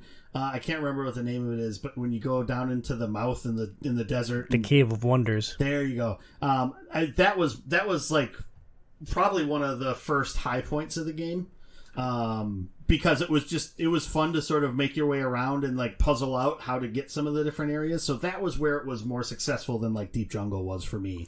Yeah, I clicked earlier than that for me. I actually got into the flow in Deep Jungle as strangely designed as that was and as clunky as it was exploring. That's when I'm like, oh, this combat's pretty fun. Like, oh, yeah, all right, I'll cast lightning, I'll jump around, and like I was feeling it. The boss fights drug down for me, but this game, for as negative as I've been so far, really clicked with me early on, and for the most part, I enjoyed it up until the soul-crushing gauntlet at the end of this game. Yeah, so I think one of the problems I had with the Deep Jungle specifically was... there was one spot where in order to climb up out of it to go to another area, there's like a vine on a tree trunk. And it's like, I just couldn't see that forever. And it's like, I needed something to be much more like clear that this was the platform. Because otherwise it's like I get there and it's like, okay, well, where's the vine I have to go to next? And that was just like, that was so frustrating to me until I finally like was able to place like where that was at. So yeah, then it got a little bit it got a little bit better once I finally realized what that was and how to get out of that area. But at least the platforming controls were like super tight and great, right? Like it was easy to find where you needed to jump and how to grab on and pull yourself up. Like that was a high point, right, Burns? So like, especially with the vines, sometimes they would get out of sync with each other and you just could not jump to the next vine. It would be like a split like a quarter second of like, oh, I gotta hit triangle now. Oh no, I gotta go now. And it's just like, it was such a pain if that got timed out. And then if you fell, you would drop yourself somewhere else and you have to circle your way all the way back. And even like the areas, like when you're going down to the mages area in Traverse Town, and it's like they have these 4 moving platforms in the water, and if you miss one of those, you gotta swim slowly all the way back to the beginning and try to jump over them again. And it's just like, why? Like, why do you add this platforming in here with these floaty controls that just like it's so imprecise to try to land, and you're fighting with the camera as well as just floating through the air. The platforming was really difficult in a lot of instances. With Agrabah, I feel like because it was more enclosed, and it was much easier to sort of jump towards something and then like either grapple onto it or make the jump completely. So I think in the levels where they had more of that available for you to do, or it was much more enclosed, I think it was more successful from a level design. I didn't have as many problems with Atlantica as you guys seem to have had with the Little Mermaid area, because Hated it with a burning fiery passion. I got used to the swimming, like the whole like special ability you got to be able to swim upstream. That was pretty maddening because it would work maybe half the time. And the first time I used it, it was perfectly fine. Then the next time I had to go back through there, it was like, oh my gosh, I can't make it. So yeah, overall in general, like the platforming and getting from point A to point B overall was really frustrating, but there was a lot of that stuff in the middle was a little bit better. And then from a combat perspective, I feel like kind of in that same area, the end of Agrabah to like when you go to Hollow Bastion the first time, like through that, I feel like the combat hit like a really good sweet spot where like you had enough enemies and you had to be strategic about what you're attacking first, how you're positioning yourself. But it wasn't to the point where it's like you're just getting hammered by everything from everywhere, and like they weren't like such like hit sponges where you had to hit them so many times. But then that second time you go back to Hollow Bastion, then it's just like, oh my god, it's such a slog to get through any drop of enemies, and they'll drop like 3 mobs. Like it got to the point where eventually I'm just running whenever I can, just through everything, because it's just like I've already fought people in this room probably a half dozen to a dozen times. It's just like I'm good. I'm ready to try to find my way through this stupid like platform area to get myself to wherever I needed to go. That's enough of those shield dudes, huh? Yeah. John, we'll turn to you here for a second. What was it about this game that captured your imagination back in the day? Was it the combat? Was it the story? What made Kingdom Hearts just such a phenomenon when it originally came out and it was a new game? Characters, right? It was what I talked about earlier. It's that, man, like there's all these Final Fantasy characters, right? You have this ability to say, oh, I can take these different worlds, right? And say, well, yeah, I got, Leon, and here's Aeris, and here's all these people that like I love from all these other games. Here's Cloud, and here's Auron, and awesome Final Fantasy characters, Tidus and Waka, right here on the beach with me. This is great, right? And then here is Donald and Goofy and Mickey and Minnie and all these characters from my youth, right? Because they do a really good job of they took classic Disney, the 101 Dalmatians, Peter Pan, Alice in Wonderland, Maleficent, all that cool stuff from when we were kids. Right. And then they started bringing in the things that were, now they're, old, but it was Aladdin, it was Tarzan. Those were the movies that had just came out recently. Right. And being a huge Disney guy, I was like, oh, this is great. This is so much fun. And it was a good version at the time of getting to play actually like kind of a fun combat game or a fun like Disney game where it's based somewhat on the story of those movies, which was fun. Right, and I had a good time with it, and I wanted to see where it was go. And I think when you did 1 and 2, it didn't have as much of this craziness, this backstory around it. It was just like, oh, here's this kind of fun. It's a little weird, but like here's Donald and Goofy, and here's King Mickey, and Mickey's got a blade and it's a key. That's cool, and I think that's lost its luster over time. Well, the story in 1 was relatively tight. Like, Maleficent is gathering the different princesses from the world, and she's trying to do a big bad thing, and you stop her, and you're like, oh, well, someone else was pulling the strings. All right, go stop them, close the door, boom, game over. 4 main characters. And then it sprawls like crazy, starting with Rechain after that. Bernsey, your thoughts on the story of Kingdom Hearts 1 now in 2023? I enjoyed overall the story of Kingdom Hearts 1. The one thing that I really disliked about the game, and it was partially the story, but partially how, like, what they did within the game to, like, turn you against parts of the story. But it's like, I hated Riku like so much. It's like you fight him the first time and he's the hardest fight you have when you're just dueling on the island. And then every time you fight him, it's just like a pain and it's frustrating and he's making the most stupid, boneheaded decisions possible. But then you fight a boss fight with him and it's like tough as nails, really difficult. You'll get killed a few times. And it's just like the game, I think, made me hate Riku more than they meant to because of like the confluence of those two things. Because at the end of that, and then what they do with him in the stuff in between Kingdom Hearts 1 and 2 is to try to sort of soften you towards him a lot more, in that, sure, he was being manipulated by Maleficent and then taken over by Ansem, and all this stuff, but it's like, I still just like hated him because he's a jerk, and then he just keeps making stupid decisions and making things more difficult for me. Well, I mean, are they trying to soften it towards him, or is he on a redemptive arc? Like, I think there's a lot of room for growth with that character, and I think that's what they were going for. Yeah. No, I'm sure that's what it was. But that was the thing. Otherwise, I did like the story. I thought it was funny. I like laughed a little bit more than I maybe should have when they would like sort of filter out some of the people. It's like, oh, they're not princesses. Like when Hook like realizes that Wendy isn't a princess, it's just like, oh, okay, GTFO, Wendy, you're not important enough. You're not one of the 7 princesses. The heck with you. So I thought that was that was a funny dynamic. And somehow Kyrie, like the fact that Disney allowed them to say one of their own original characters could be a princess was surprising to me too. But yeah, otherwise I did really enjoy the story. Oddly, I think the story made me more intrigued by like the stuff that happened that I saw in Chain of Memories, and especially 358 over 2 days and the beginning of Kingdom Hearts 2.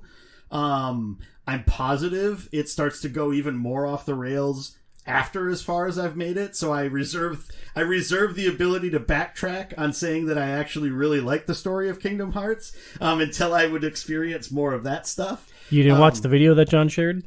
I did not watch the video because maybe because you're going to go back and finish all these games. You're going to play all of Kingdom Hearts. Not instantly, ever, but I feel like over time I am going to work my way through it because I'm more intrigued than I thought I was going to be coming in. Because I always kind of laughed at sort of those Kingdom Hearts bobos out there that like just love the series, and yeah, sure, the story's kind of incomprehensible, but it's just really neat, these different characters, and Roxas and Aqua and blah blah blah blah blah blah blah, and I don't even know who Aqua is. Well, actually, she's a character in Birth by Sleep, I believe, or that's introduced in Birth by Sleep, but so it's like, I don't know, I've started to sort of buy into that a little bit. So I'm curious when that maybe starts to fall off if I keep playing through it. And, it definitely helped playing through Kingdom Hearts 2 as much as I did. And I think part of it was sort of, you're coming off of what was super horribly controlling in 1 and difficult. And then it's like, oh, hey, things are just much smoother and look better in Kingdom Hearts 2. 2 was such a fantastic leap forward. I'm like, oh, this is actually really fun. I should finish 1. Yeah. And they have you do platforming challenges, and it actually, like, kind of feels right, and you're, like, mostly going where you're planning on going, and the camera's not, like, all foobar. Like, because that's, like, one of the hardest part about one of the Riku boss battles, is it's like the camera just won't, you like lock onto him and the camera won't even stay on it. It's just like, how am I supposed to like do anything when your camera's just like half following the action, half just like staring off into the distance? It's just like, what in the world? Like, that just adds the difficulty to it. It's interesting that you're buying into the story at this point. As Burns, you're one of my closest friends and you have done a lot of time on mic with me, so I'm going to tell you this from the kindest part of my heart. Watch the video that John sent and see if you're still into the story, because like it is, I don't even know how to explain how convoluted it is. Like the somebody's, nobody's, everything. Like it's just, it is crazy how many different iterations there are of characters, of John, can you contextualize this at all for me? Like, I'm really struggling with my words. Like, the video you sent is 30 minutes that summarizes all of Kingdom Hearts, and it's like, oh, I am interested, but I'm probably never playing these games again. Exactly. And it's interesting. The guy who did this video, right?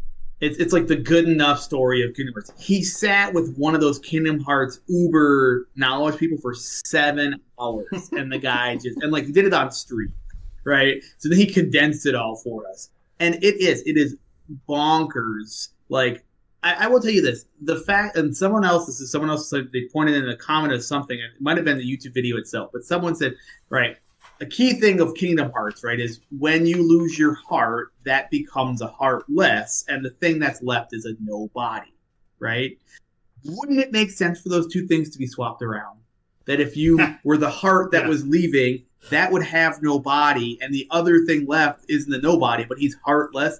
Just that alone to me sums up Kingdom Hearts. Like, you were being confusing for no reason, and it just gets bonkers. They keep adding on layers and layers and layers. So not only do you have, like, when you're a nobody, you're a different character than when you're somebody, right? And then your heartless is a different character, right? So then you can have, and then they add time travel in the mix. So then you have good Ansem, bad Ansem, young Ansem, old Ansem.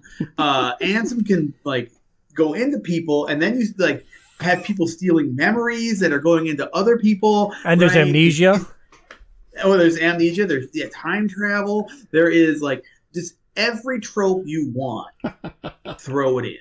And I think it's and then add in that, like, and also I'm gonna be, like, really philosophical about all this stuff, and like that, you know. And I love anime, but it's that anime-esque. I'm gonna be weird just to be weird. Like, you're trying to be Evangelion here, and but you got Disney characters. It doesn't make sense. And why do you have to put X in everybody's name? And then, like, 8 games down the road, you realize that the X is actually, like, some special thing that you get by being a certain nobody, a part of organization.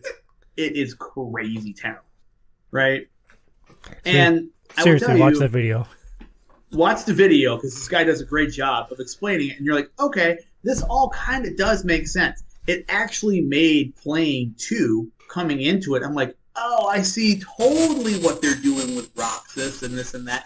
And that's kind of a cool thing, right? You're doing it in the worst way possible because I'm bored out of my mind riding a skateboard around trying to deliver mail, right? But I see what you're doing. That's cool, right? But yeah, but when they take goes off the rails. When they take that skateboard away from you, you miss the crap out of that skateboard. When you become Sora after being Roxas and you don't have a skateboard anymore, it's trudging around. Frickin' Twilight Town is such a pain in the arse. But going back, I feel like part of the reason why, if you played Kingdom Hearts originally, this is the one thing I want to find out.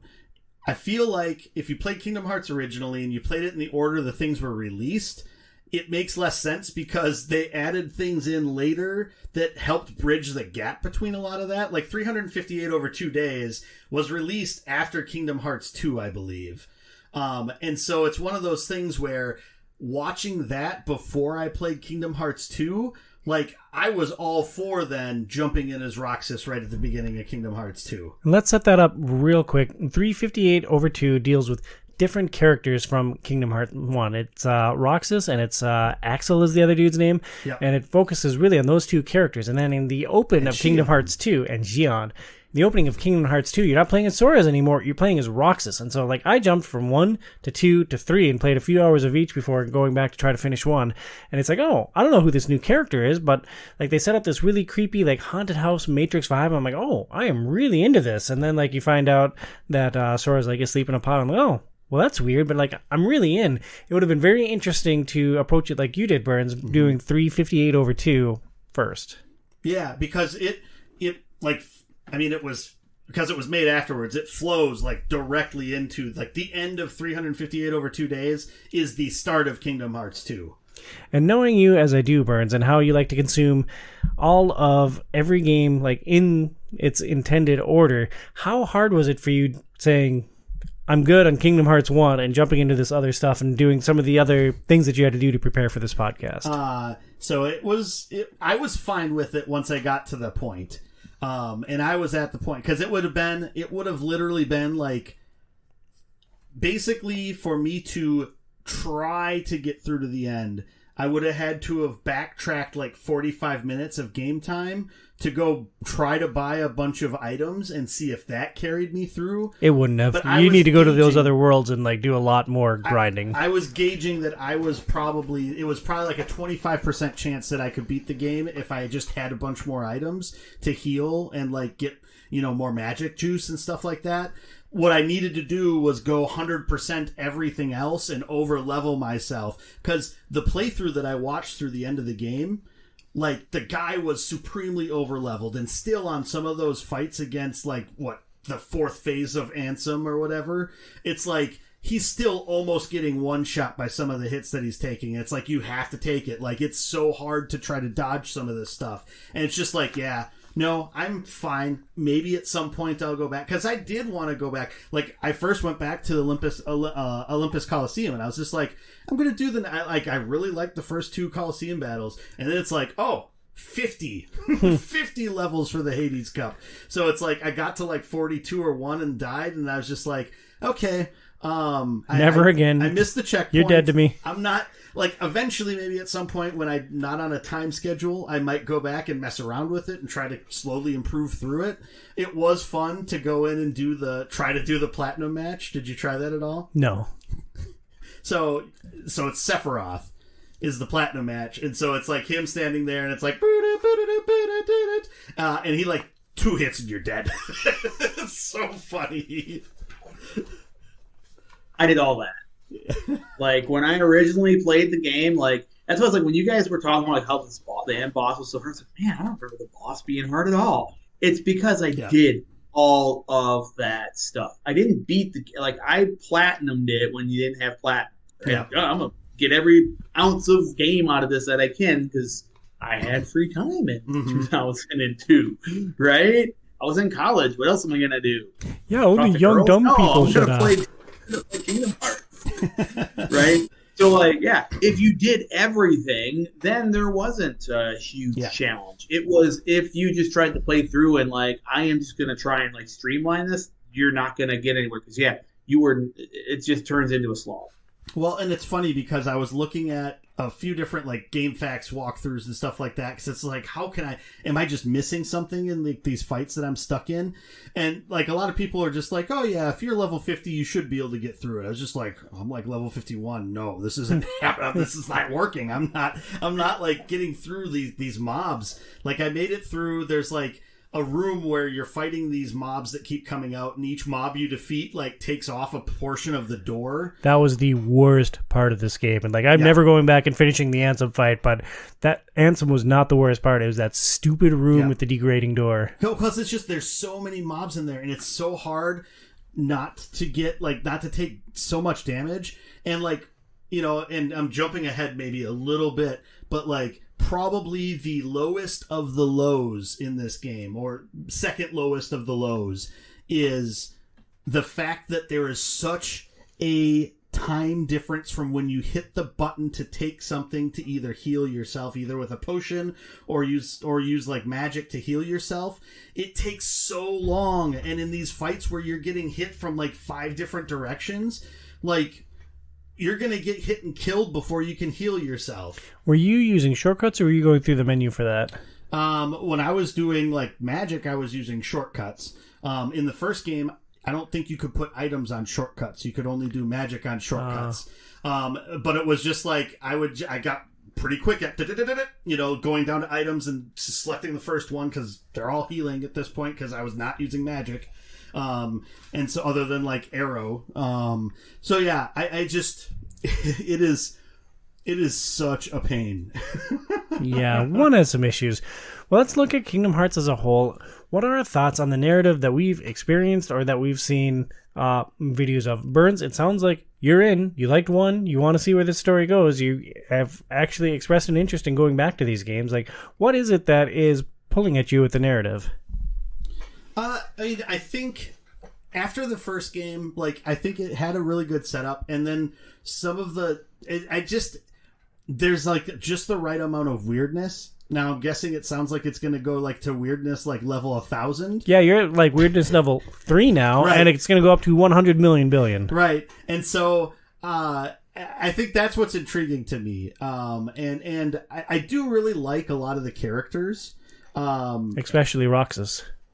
I liked Roxas a lot. Like that whole, I don't know, and I think like I seriously said, I think a lot of it was the fact that we played our watch through 358 over 2 days, because that like really connects you into his character so much. It gets a little weird at a point where, his main love interest, Shion, then starts looking like Sora, and it's just like, yeah, Sora really loves himself, apparently. But, shoot, Sora's Loki.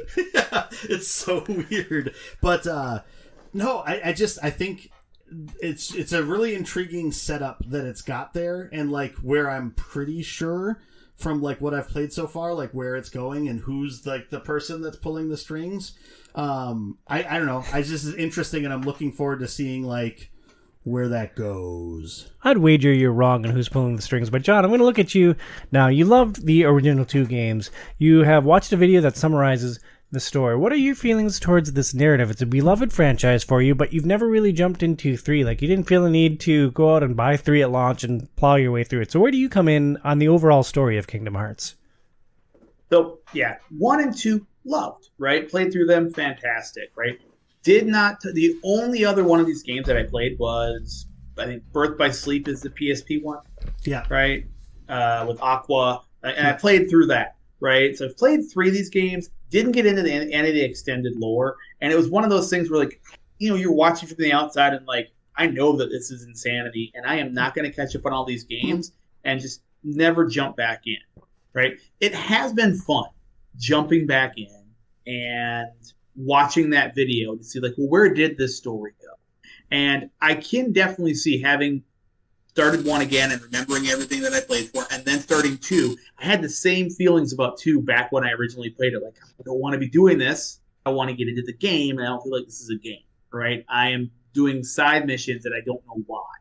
I get, after watching that video and hearing you guys talk about that, like, oh, okay, if you have the backstory and you know who Roxas is, right, and how it ties in, it gives it a little bit more, I don't know, just context. So it's not as bad. I still think the gameplay around all that is horrible. I agree. But story-wise, it's decent. I agree, and I didn't have that context for Roxas playing the opening of Final Fantasy 2, of Kingdom Hearts 2. I thought they did a really good job of setting up just a weird, quirky thing there, because like there's all the weird stuff with the haunted house, and you've got Naminé up in the window, and there's all this Matrix stuff. I'm like, what the hell is going on here? Like, clearly, what I'm playing through is not like what's really happening in the world. So like, what is this setting up for? What is this building for? So I was really into 2 at that point, and I just didn't make much time to get back to it. And I guess the problem with it too is, when I play Kingdom Hearts, I'm in for the Disney, man. And you're making me slog through this stuff that I'm not seeing. I'm like, where's Donald and Goofy? Where's King Mickey? Right? And if you're coming from just KH1, and the end of Kingdom Hearts 1 is, the door closes, and like Mickey, you gotta go find King Mickey, and you're with Donald and Goofy and Sora, and you're walking down the road, and you go right into Kingdom Hearts 2, and for the first several hours, you have to like play as this random dude you don't know, right? You're like, what, man? I've been waiting forever, and like that's like, again, I'm taking a little bit of how I felt when it originally came out and saying, like, yeah, I still feel that way now today, going from 1 to 2, right? Like, yeah, I still don't like that decision they made here, because it would have been cool if you just take that and you drop it down to 30 minutes. Give me an intro. Give me a quick gameplay segment, right? Introduce the nobodies. Introduce some of these other like villains and this and that really quickly. But you're doing all these things with the people that I know come back later in the game, but just too slow of a start. Again, like I said, I fell asleep multiple times playing through the beginning of this just because the gameplay was so boring. I don't need to do side quests before I don't even know who the character is in a game where the map's not that great and I keep getting turned around and like Now I have to like earn $5,000 for it only to be stolen from me by King Mickey, that little thief, right? So I'm still a little salty about that. Now once you get into the game, much better. It's all fun, right? They do some really cool stuff with 2, where you get to bring in like different worlds and live action people, like Pirates of the Caribbean and stuff. So it's a great game. It's just the beginning, man. Well, I think it's fair to say that John hated the entire story of Kingdom Hearts with a burning, fiery passion. John, did the combat of this franchise at least salvage the experience for you? It did the first time around, right? These are PlayStation 2 games, man. 1 and 2 are PlayStation 2 games, and it's sometimes you can go back and you can play like a Ratchet and Clank, right, or a Jack and Daxter, or something that has like a really tight platforming, or you see like, oh, this is kind of cool from a historical standpoint to look at the building blocks of how did Ratchet and Clank turn into Rifts Apart, right? They've really matured that game franchise. This is not that, right? This is run around, lock on, hit X until the things die, right? Hope Mickey and Donald and Goofy don't mess everything up. Wow, it's kind of cool because I got Beast with me and he's tearing into guys. That's fun to watch, right? I will say when I sat down and I played about an hour of 3, and that was just tonight, so that's really fresh.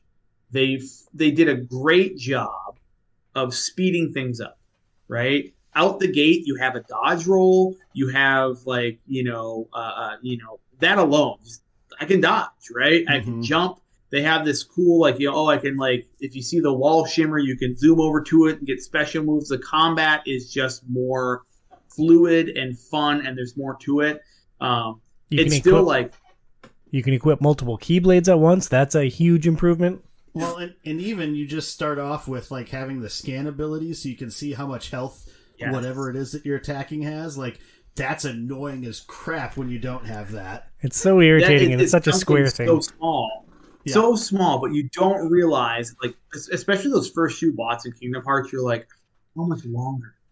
How many more times? Am I doing anything? Am I doing this right? I keep hitting him in the hand over and over. And then Kingdom Hearts 3 starts up, and they always start you with one of these big, heartless guys, and oh, okay. Oh, he's got his health bar. I can see it. This isn't that bad, right? I'm doing something. Yeah. So, yes. But even that, when I was playing, I was like, I want to do stuff. Okay, you gave me this cool thing where I can jump in the air, but first I got to jump in the air to do it, and then I have to be by something that's shimmering so you can kick off it, right? And then you can do your special. So you end up running around the board and standing next to the thing you want to jump off of so you can get the better move, right? And I'm like, you're making me use your combat system in kind of a lame way. And when you come from stuff like God of War Ragnarok, where you're like, I am just destroying stuff and the moves I'm making make sense, right? I'm hearing you guys sit here and complain about Kingdom Hearts 1 and Kingdom Hearts 2, and all I'm thinking of they're the Dark Souls of the PlayStation 2 era before Dark Souls is cool, right? Because you've got to get good. Except it's not tight. There's nothing tight. The controls are crap. The lock-on function, the camera is everywhere, right? So nothing. The selling point was Disney plus Final Fantasy and a kind of cool story, right? And 1 hit that. 2 starts to kind of fall apart, right, a little bit because, it's kind of a rehash of 1 when you're going to the same old worlds over and over, and now the story is getting weirder and weirder. So unless you are all in, you fall off because you're like, well, I'm going to go play God of War because that's a funner PlayStation 2 game that you can go back to today, and it's still it's still fun today. Well, apparently John hates all of Kingdom Hearts, every aspect of it, and every facet. Bernsey, your thoughts on the combat through the Kingdom Hearts that you experienced? It for the most part is really just a button mash.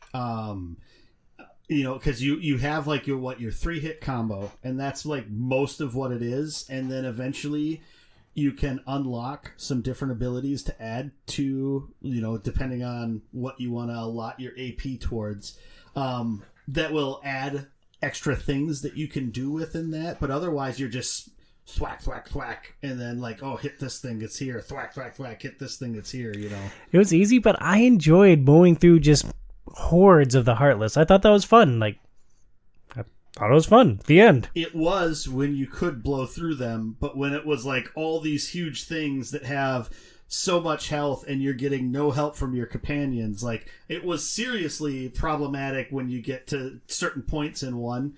Because it's just I have no help, and it's I wish these guys could take care of at least one of these enemies instead of me having to try to hit everything. And it's you got the guys with the shields, and then you got the big guys that you have to hit from behind, and you got the things that are flying all over the place in the air too. And it's just there's so much going on, and it's so hard to try to prioritize anything because everything's moving around so fast. And yeah, the controls and the camera, especially in one, make it really difficult. It's a little bit better in 2, but even with the stuff earlier on with Roxas where you hit the triangle to dodge things, the windows on some of those are so incredibly small.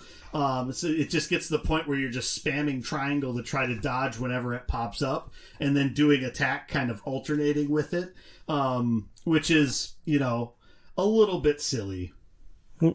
I thought that across the mainline entries, the progression of the games was really interesting. 1, we've talked a lot about 1. 2, I thought was a really interesting story setup, and I didn't get into the nuance of it all that deeply. Number 3 was so fresh and modern, like John said, with the wall running, switching between keyblades and all the modern stuff, and the crazy attractions you can do in second forms. And it's wow, well, it's really interesting how these games evolved over 2 decades. But one of my favorite things in combat was the deck building in Chain. Chain is a weird thing. It was a Game Boy Advance game. It's not an action RPG, a term that Bernsey loves, like the other mainline games. But I had a lot of fun building my deck in that game. And to me, Chain is my favorite Kingdom Hearts experience so far. It is an action RPG because you're still moving around. You're still, you're doing things in real time. You don't have a turn-based anything. The thing I worry about because I think initially, the little bit that I've played with it, it's neat, but once that game starts to get difficult, I could see that being incomprehensibly hard to play because of the balance between positioning yourself so you're not getting smacked by things while you're filtering through cards to try to do a 3-card combo, to get off the synergies or whatever they call the... Yeah, I can't remember what they call them. Whatever the special word is they call for the different tricks that you can learn. And it's just some of that just feels like it's going to just get insanely hard by the time you get to the end of the game.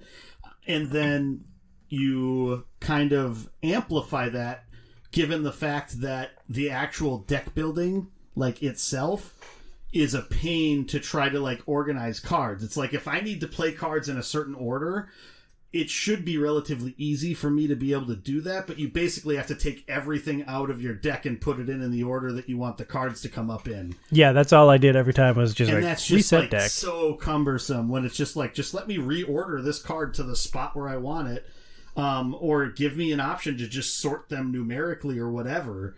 But I did not see that there was the option to do any of that, and so that's the concern I have with Chain of Memories.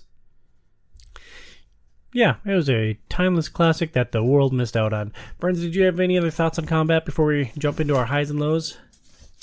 I think that was pretty much everything I was going to bring up. All right, this is the meat of our discussion now that we're an hour into just the video game section of this podcast, but the highs and lows of our experience with Kingdom Hearts. John, how did you feel about Goofy and Donald and their use of the items that you equipped to them? Gosh, it's so annoying, right? And I get it, right? PlayStation 2 game. The AI, not that great.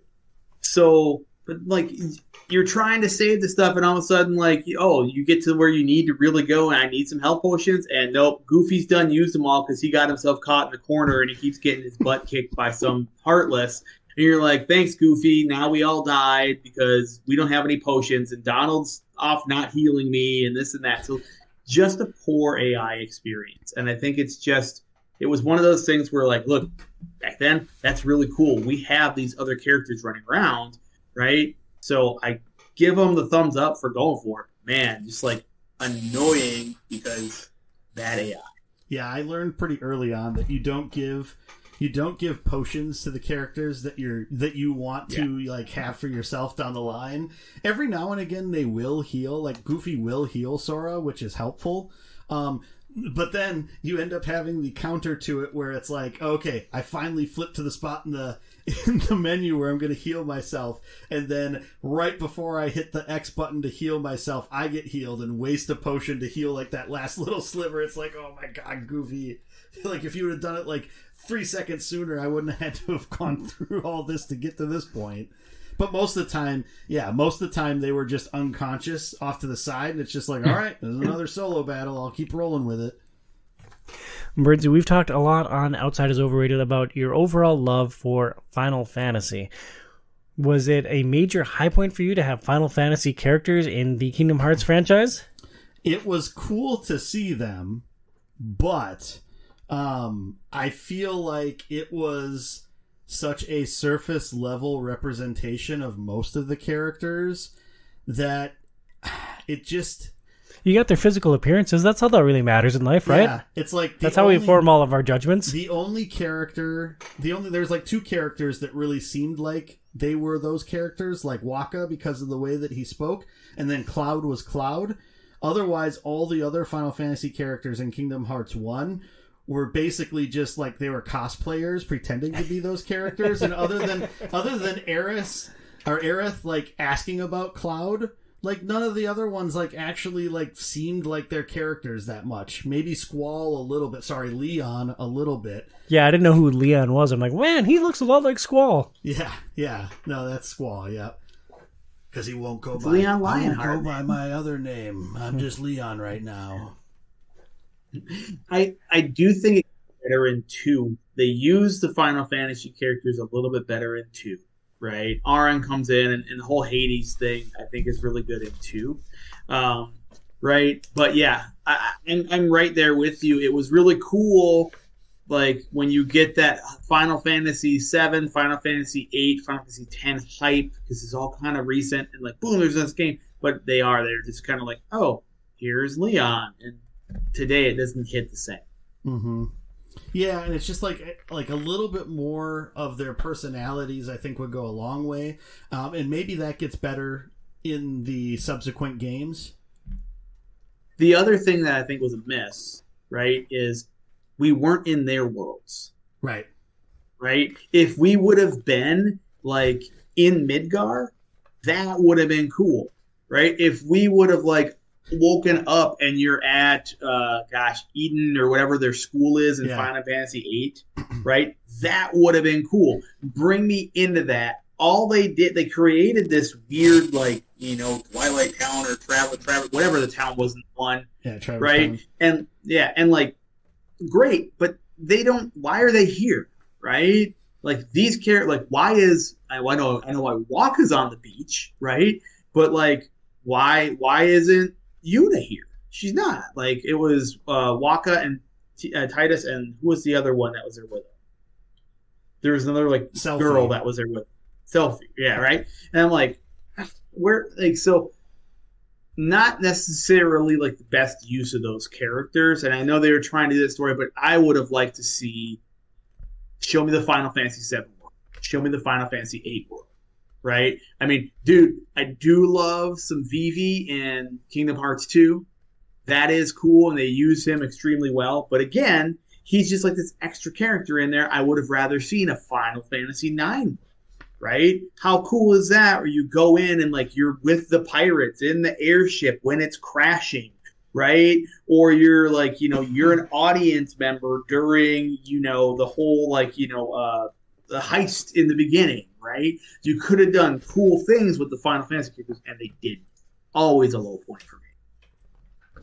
Yeah, and I think that was the other thing. Is it, as a Final Fantasy fan, you're just like, well, what's this weird world where these few characters from a couple different Final Fantasies were together, but then they're separate from these other few characters from a couple of different Final Fantasies that are together.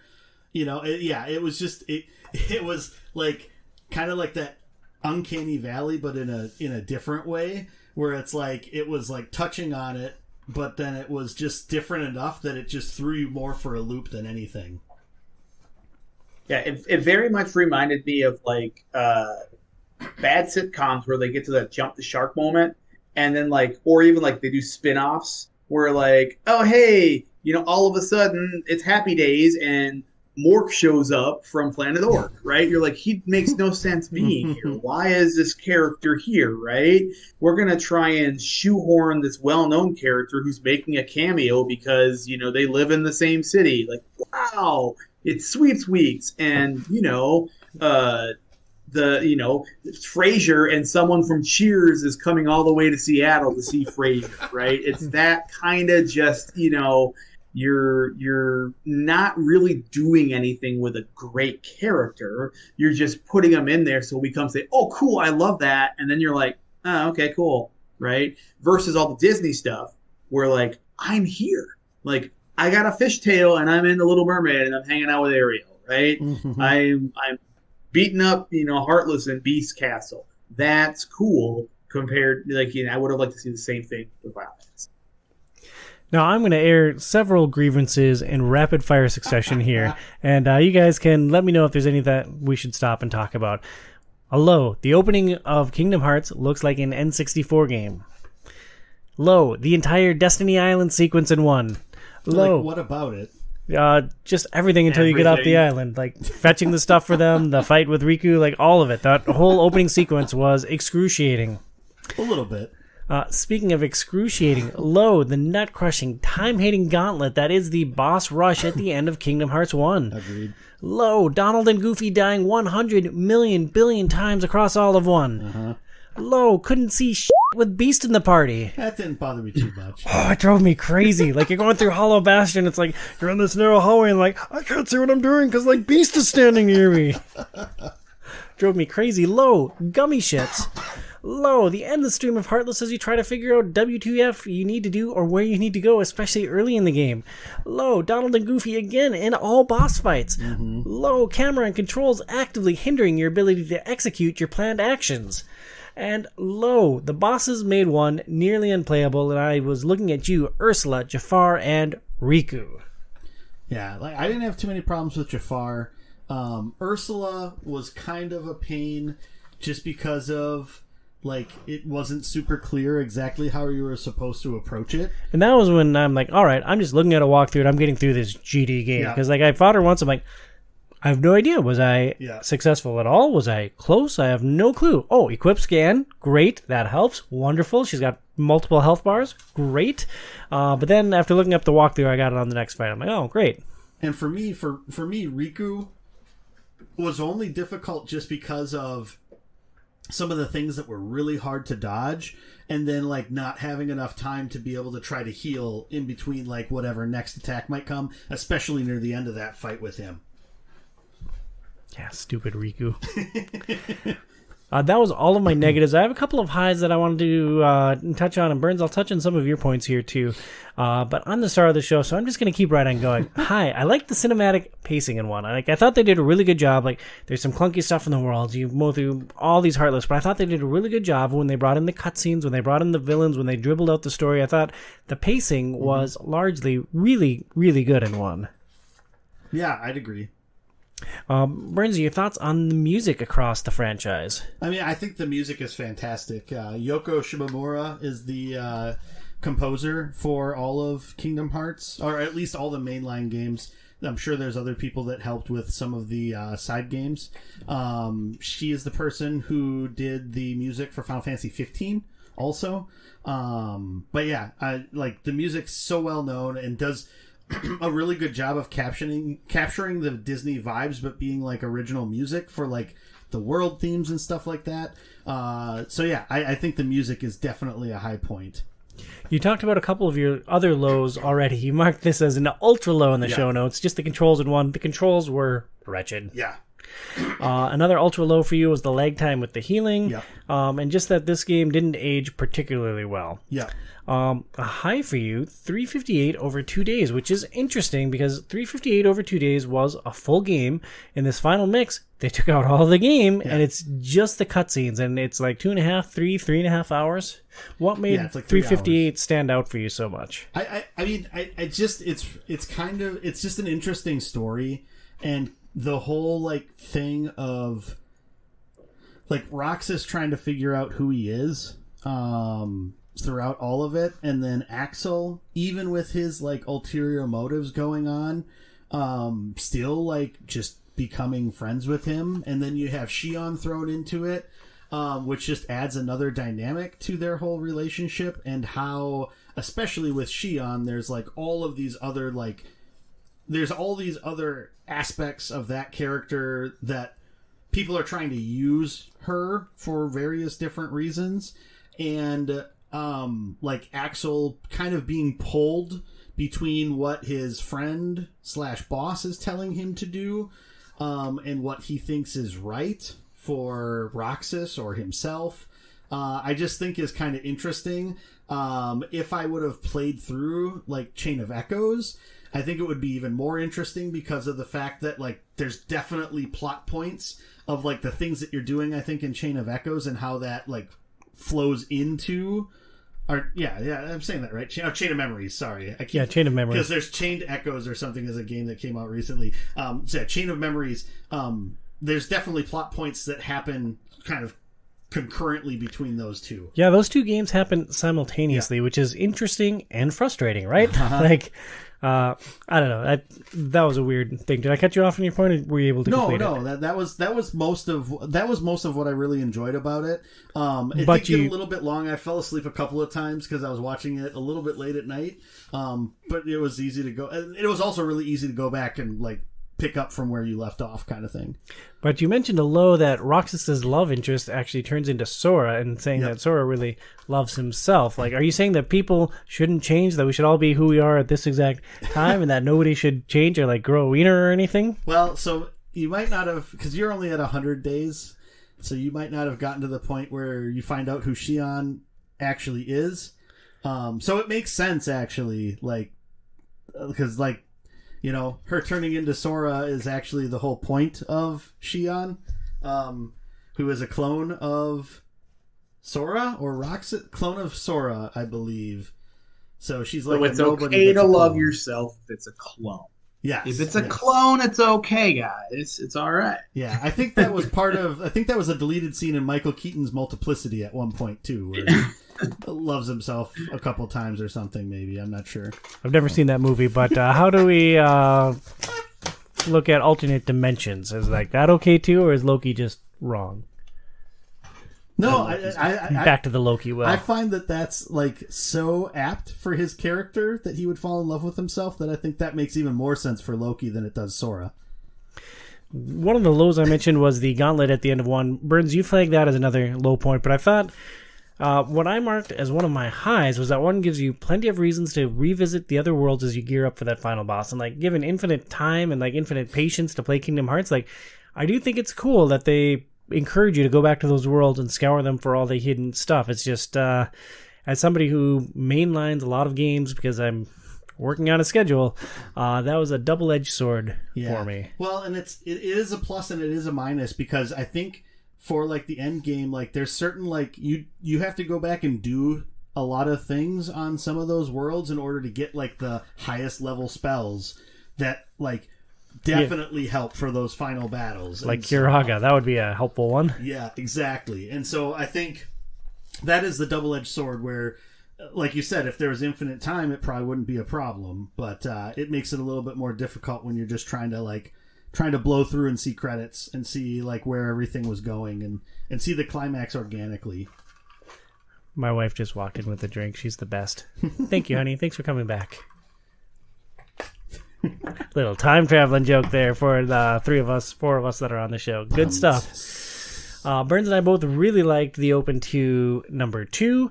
John hated it with a burning fiery passion, but it sounds like you just hate everything on Earth, John. Is that right?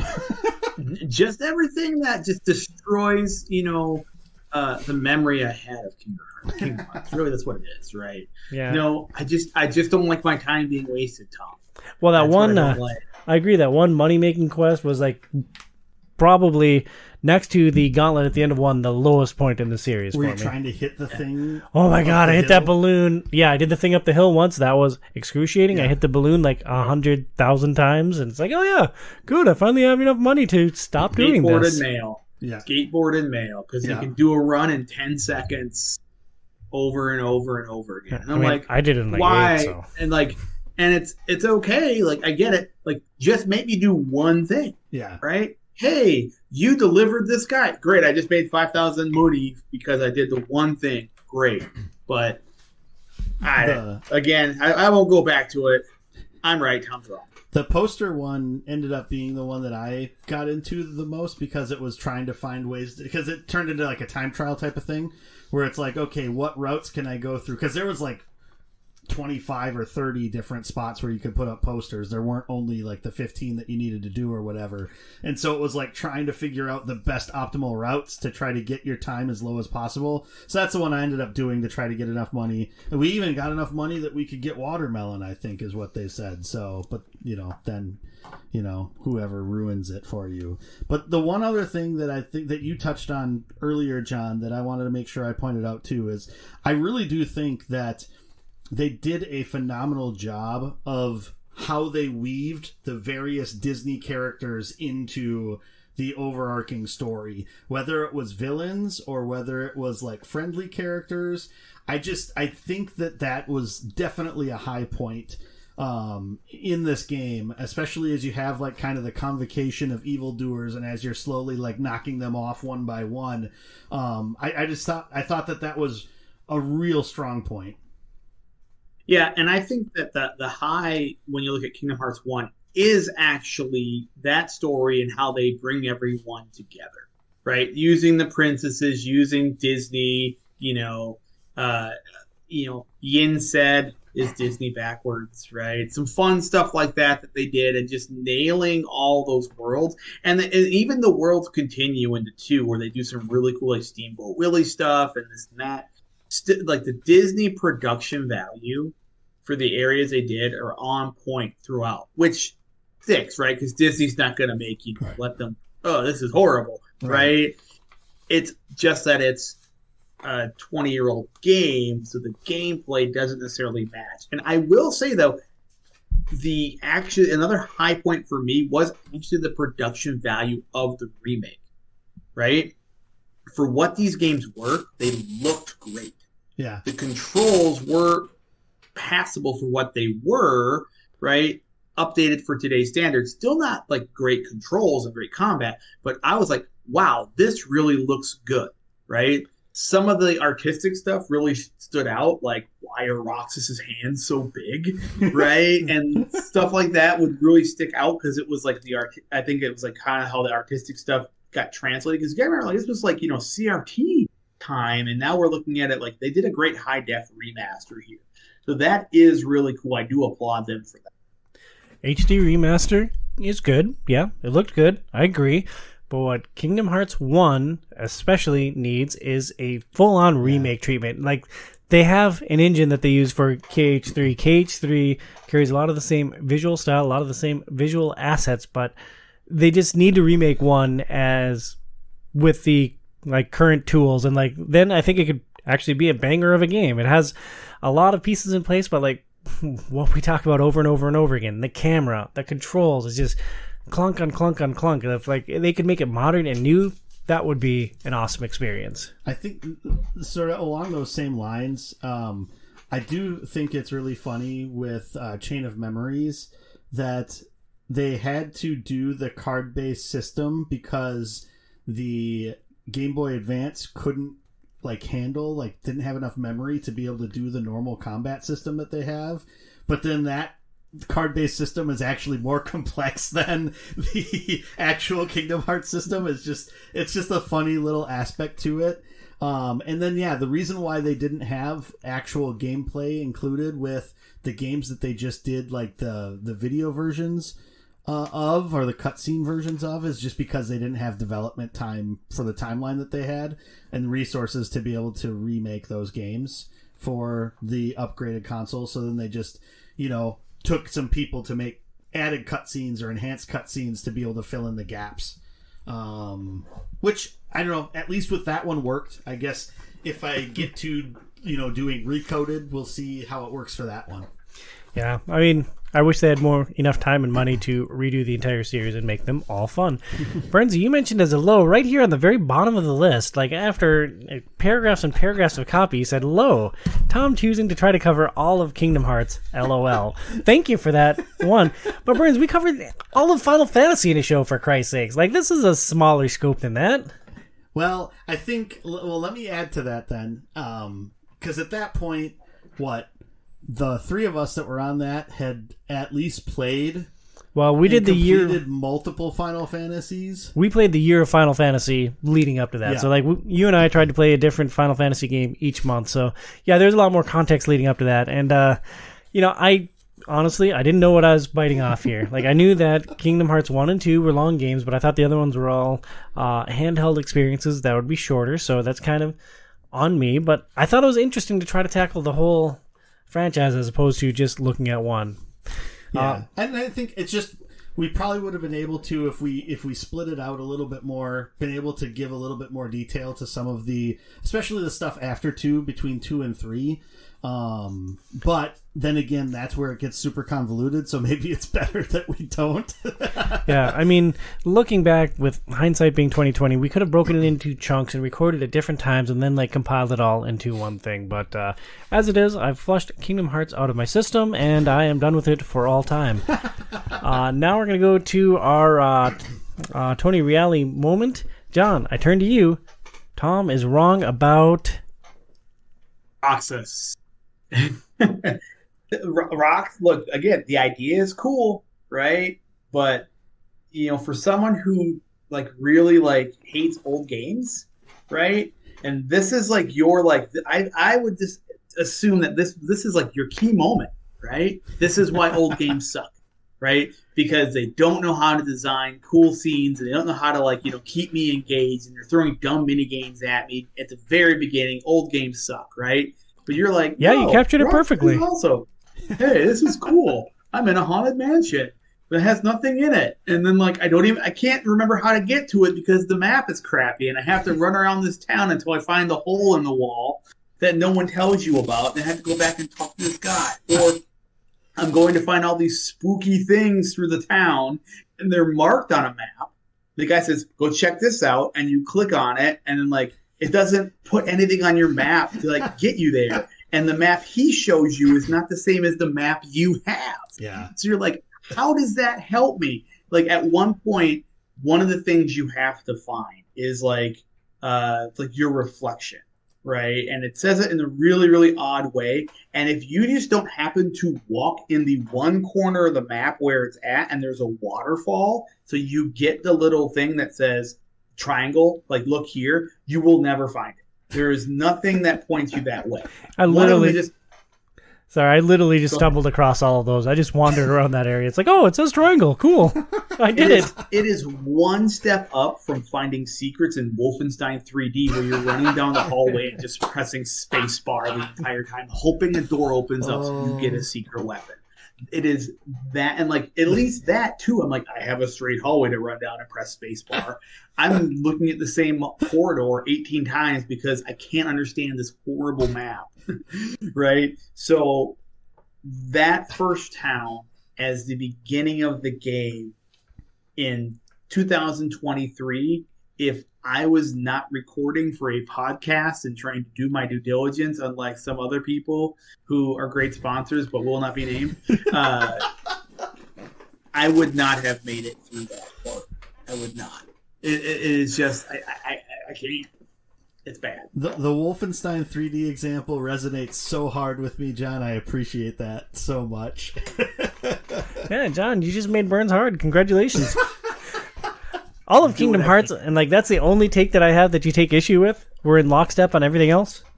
You want an Actually, entire yeah. segment just so you could say that Roxas sucks? Pretty much, yeah. I mean, actually, you're pretty spot on with everything else. The gummy ship does suck. Old games don't suck. You're wrong. Old game design might suck, but old games don't suck. So you are wrong about that. Yeah, disagree vehemently. Old games suck. Right, Burns? The gummy You're ship with is wrong. The boss fights are bad. Right. Ursula's not fun. The platforming's horrible. Right. Yeah. All those things. Boom, boom, boom. I like the story of 1 better than the story of 2. It's a nice, neat little package. No, you hit all the marks. Yeah, to summarize, John, avoid Kingdom Hearts at all costs. Burnsy, do you take issue with any of John's feedback there? Like, did you also hate 2 with a burning fiery passion? I mean, I really enjoyed what I played of it. I will agree. I wouldn't say Roxas sucks. The things that they make you do for parts of the time when you're Roxas definitely does suck. A lot of those mini games are kind of a pain. There's a couple of them for the jobs that I enjoyed. But yeah, like, I don't know, having the skateboard was nice. Like, not having it once you turn into Sora, you're just like, oh, it's such a slog to move around this town now. I think also Roxas was such a missed opportunity, right?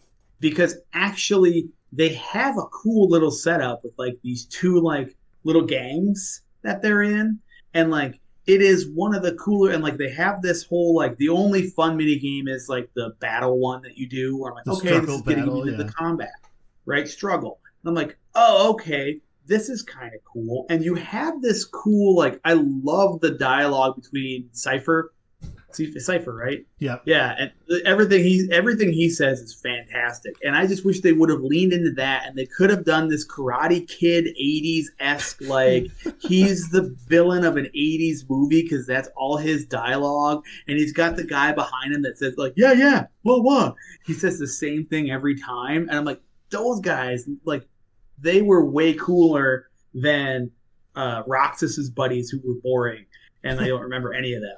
Right, but you had stuff you could have done.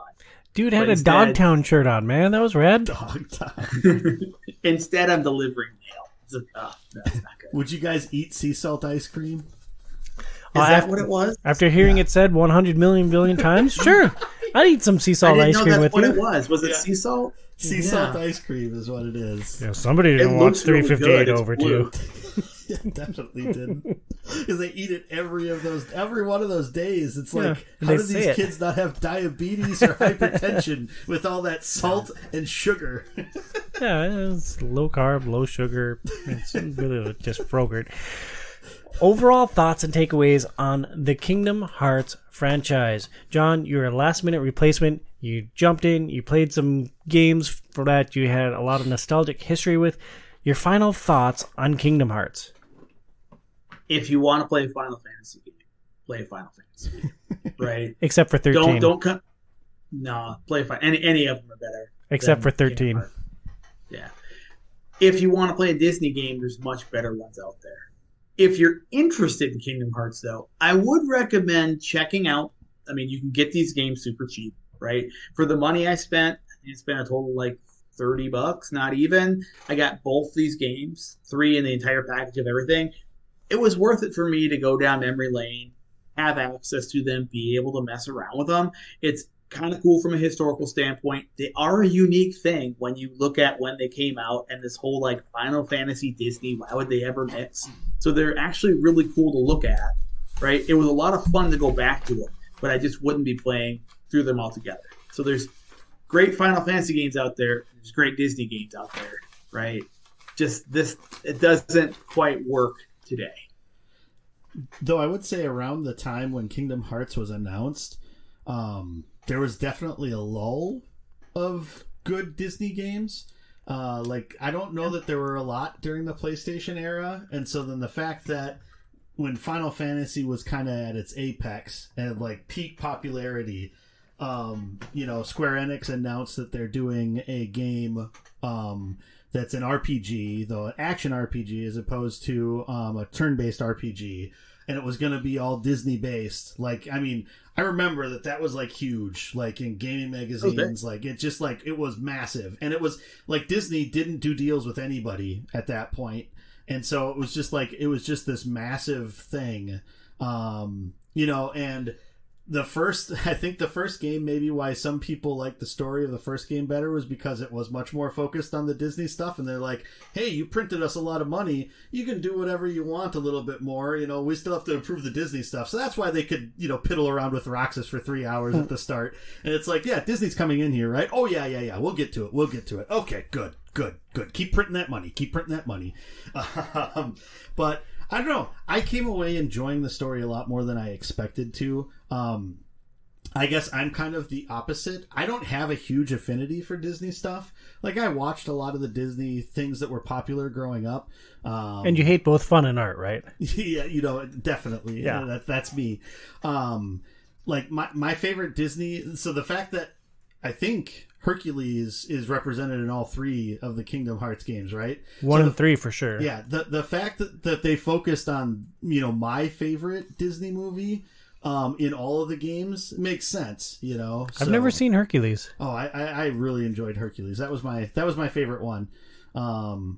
I should watch that. Yeah, it's good. Zero to Hero. I've got young children. Like, I can watch all kinds of Disney movies now. Yeah, they'd love it. The first movie that Daisy made it through, my oldest daughter has a very short attention span, and like she does not do movies. We walked out of TMNT Mutant Mayhem after an hour. We made it to the opening scene of Super Mario. The first movie she sat through was Bambi. Bambi, of all things. It's so boring. Yeah, she has an affinity for deer. After deer hunting last year, like she decided to play deer hunting with her mom at one point, and she pretended to shoot Phoenix, and then she gutted her. She like took her finger, like traced it down her sternum. I was like, oh, that is dark. Let's not do that one at school, huh, kid? But yeah, so I really enjoyed the story so far. I'm planning on slowly working my way through. One other thing to add on to it is that you can... all of these, everything that's in like the all-in-one package is also included with PlayStation Extra. So PlayStation Plus Extra, which is nice. I was not aware of that. Of it, I think at one point they might actually they don't even exist on Xbox, do they? The Kingdom Hearts games, or did they release it for Xbox when they did like the 3 does? I think they actually might. Did they do it when? Okay. So yeah, I don't think it's on Game Pass though. It might have been at one point, but I don't think it is right now. But it is on PlayStation Plus Extra if you do have that. So I don't know. I really enjoyed it. One, definitely, like you either have to be a masochist or just like play it on as easy as possible and take your time with it. You got to take your time with it. Yeah. Like you can't try to rush through it because like you get to that end boss gauntlet. And like I pushed the pace on this game through most of it, and I was just beelining it through every area, getting to every boss fight, finding out the gimmick, and like moving it forward. But that gauntlet at the end, like you got to have all the stuff. So like you're gonna have to go back to all the worlds. You're gonna have to grind levels. You're gonna have to find all the stuff to synth better gear. And I think you have to beat the Hades Cup because I think you do get a couple of the magic level ups through that. So I think you do have to do that in order to get some of those pieces that you really do need for the end game. If I played through 40 plus levels and lost before completing that, I would lose my mind. You get it. Basically, there's like a boss at every 10 levels. So basically, if you clear level 40, you can start at level 40. Or 30 or that's some of the best checkpointing in the game. Yeah. Yeah, we never even touched on that, did we? Yeah, no, the checkpointing sucks in KH1 too. Just add it to the list of grievances. It's all over the place. Sometimes it's like right before the battle, and then other times it's like, oh, you just got to fight through these 2 screens for no apparent reason to get to this fight. And sometimes continue keeps the abilities that you chose leading into that fight. Sometimes it doesn't. Sometimes it keeps your shortcuts. Sometimes it doesn't. You know, you never know. Just grip it and rip it and see what happens. Yeah. Games are fun, right? That was also a very rough part of it.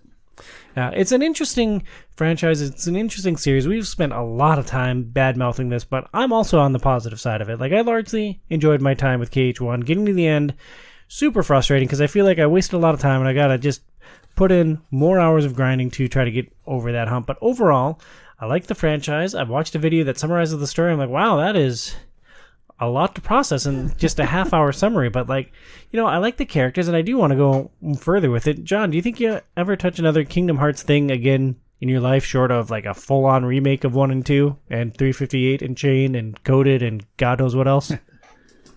After having watched that 30-minute video and understanding everything, I don't see myself going back to 1 ever. Or 2. I might mess around. But after starting 3, I'm going to give it a shot.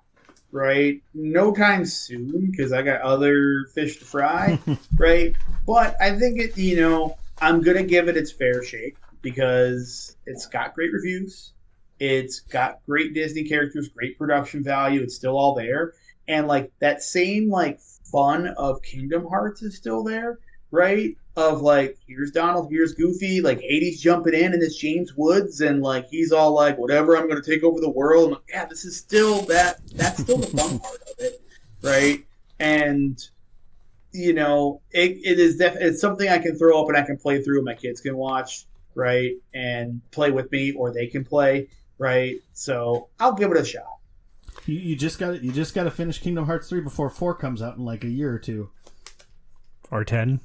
Or George R. R. Martin style, never. Well, I mean, they've announced it and they've shown some video of it, so it's coming sometime between next year and 10 years from now, probably. But yeah. All right. Awesome. Well, that is our show on Kingdom Hearts. Kingdom Hearts, play it or don't. Yeah, whatevs. Next month, we're Tolkien up once again. This is like our 4th Tolkien-themed show over the last couple of years. We're watching the movie Tolkien and discussing the Lord of the Rings living card game with Adam. Thank you so much for listening to this episode of Outside is Overrated. Please support our show on Patreon at patreon.com/OIO. For John, who I don't believe has a social handle. I do not. Yeah, no internet for Mr. Munch. And for the Hobbybox, Joe Burns at HobbyboxBurns on X and twitch.tv/HobbyboxBurns. I'm Tom Sidlachik, who definitely knows my own name, at Tom Sidlachik OIO. We'll talk to you next month. Stay inside, kids.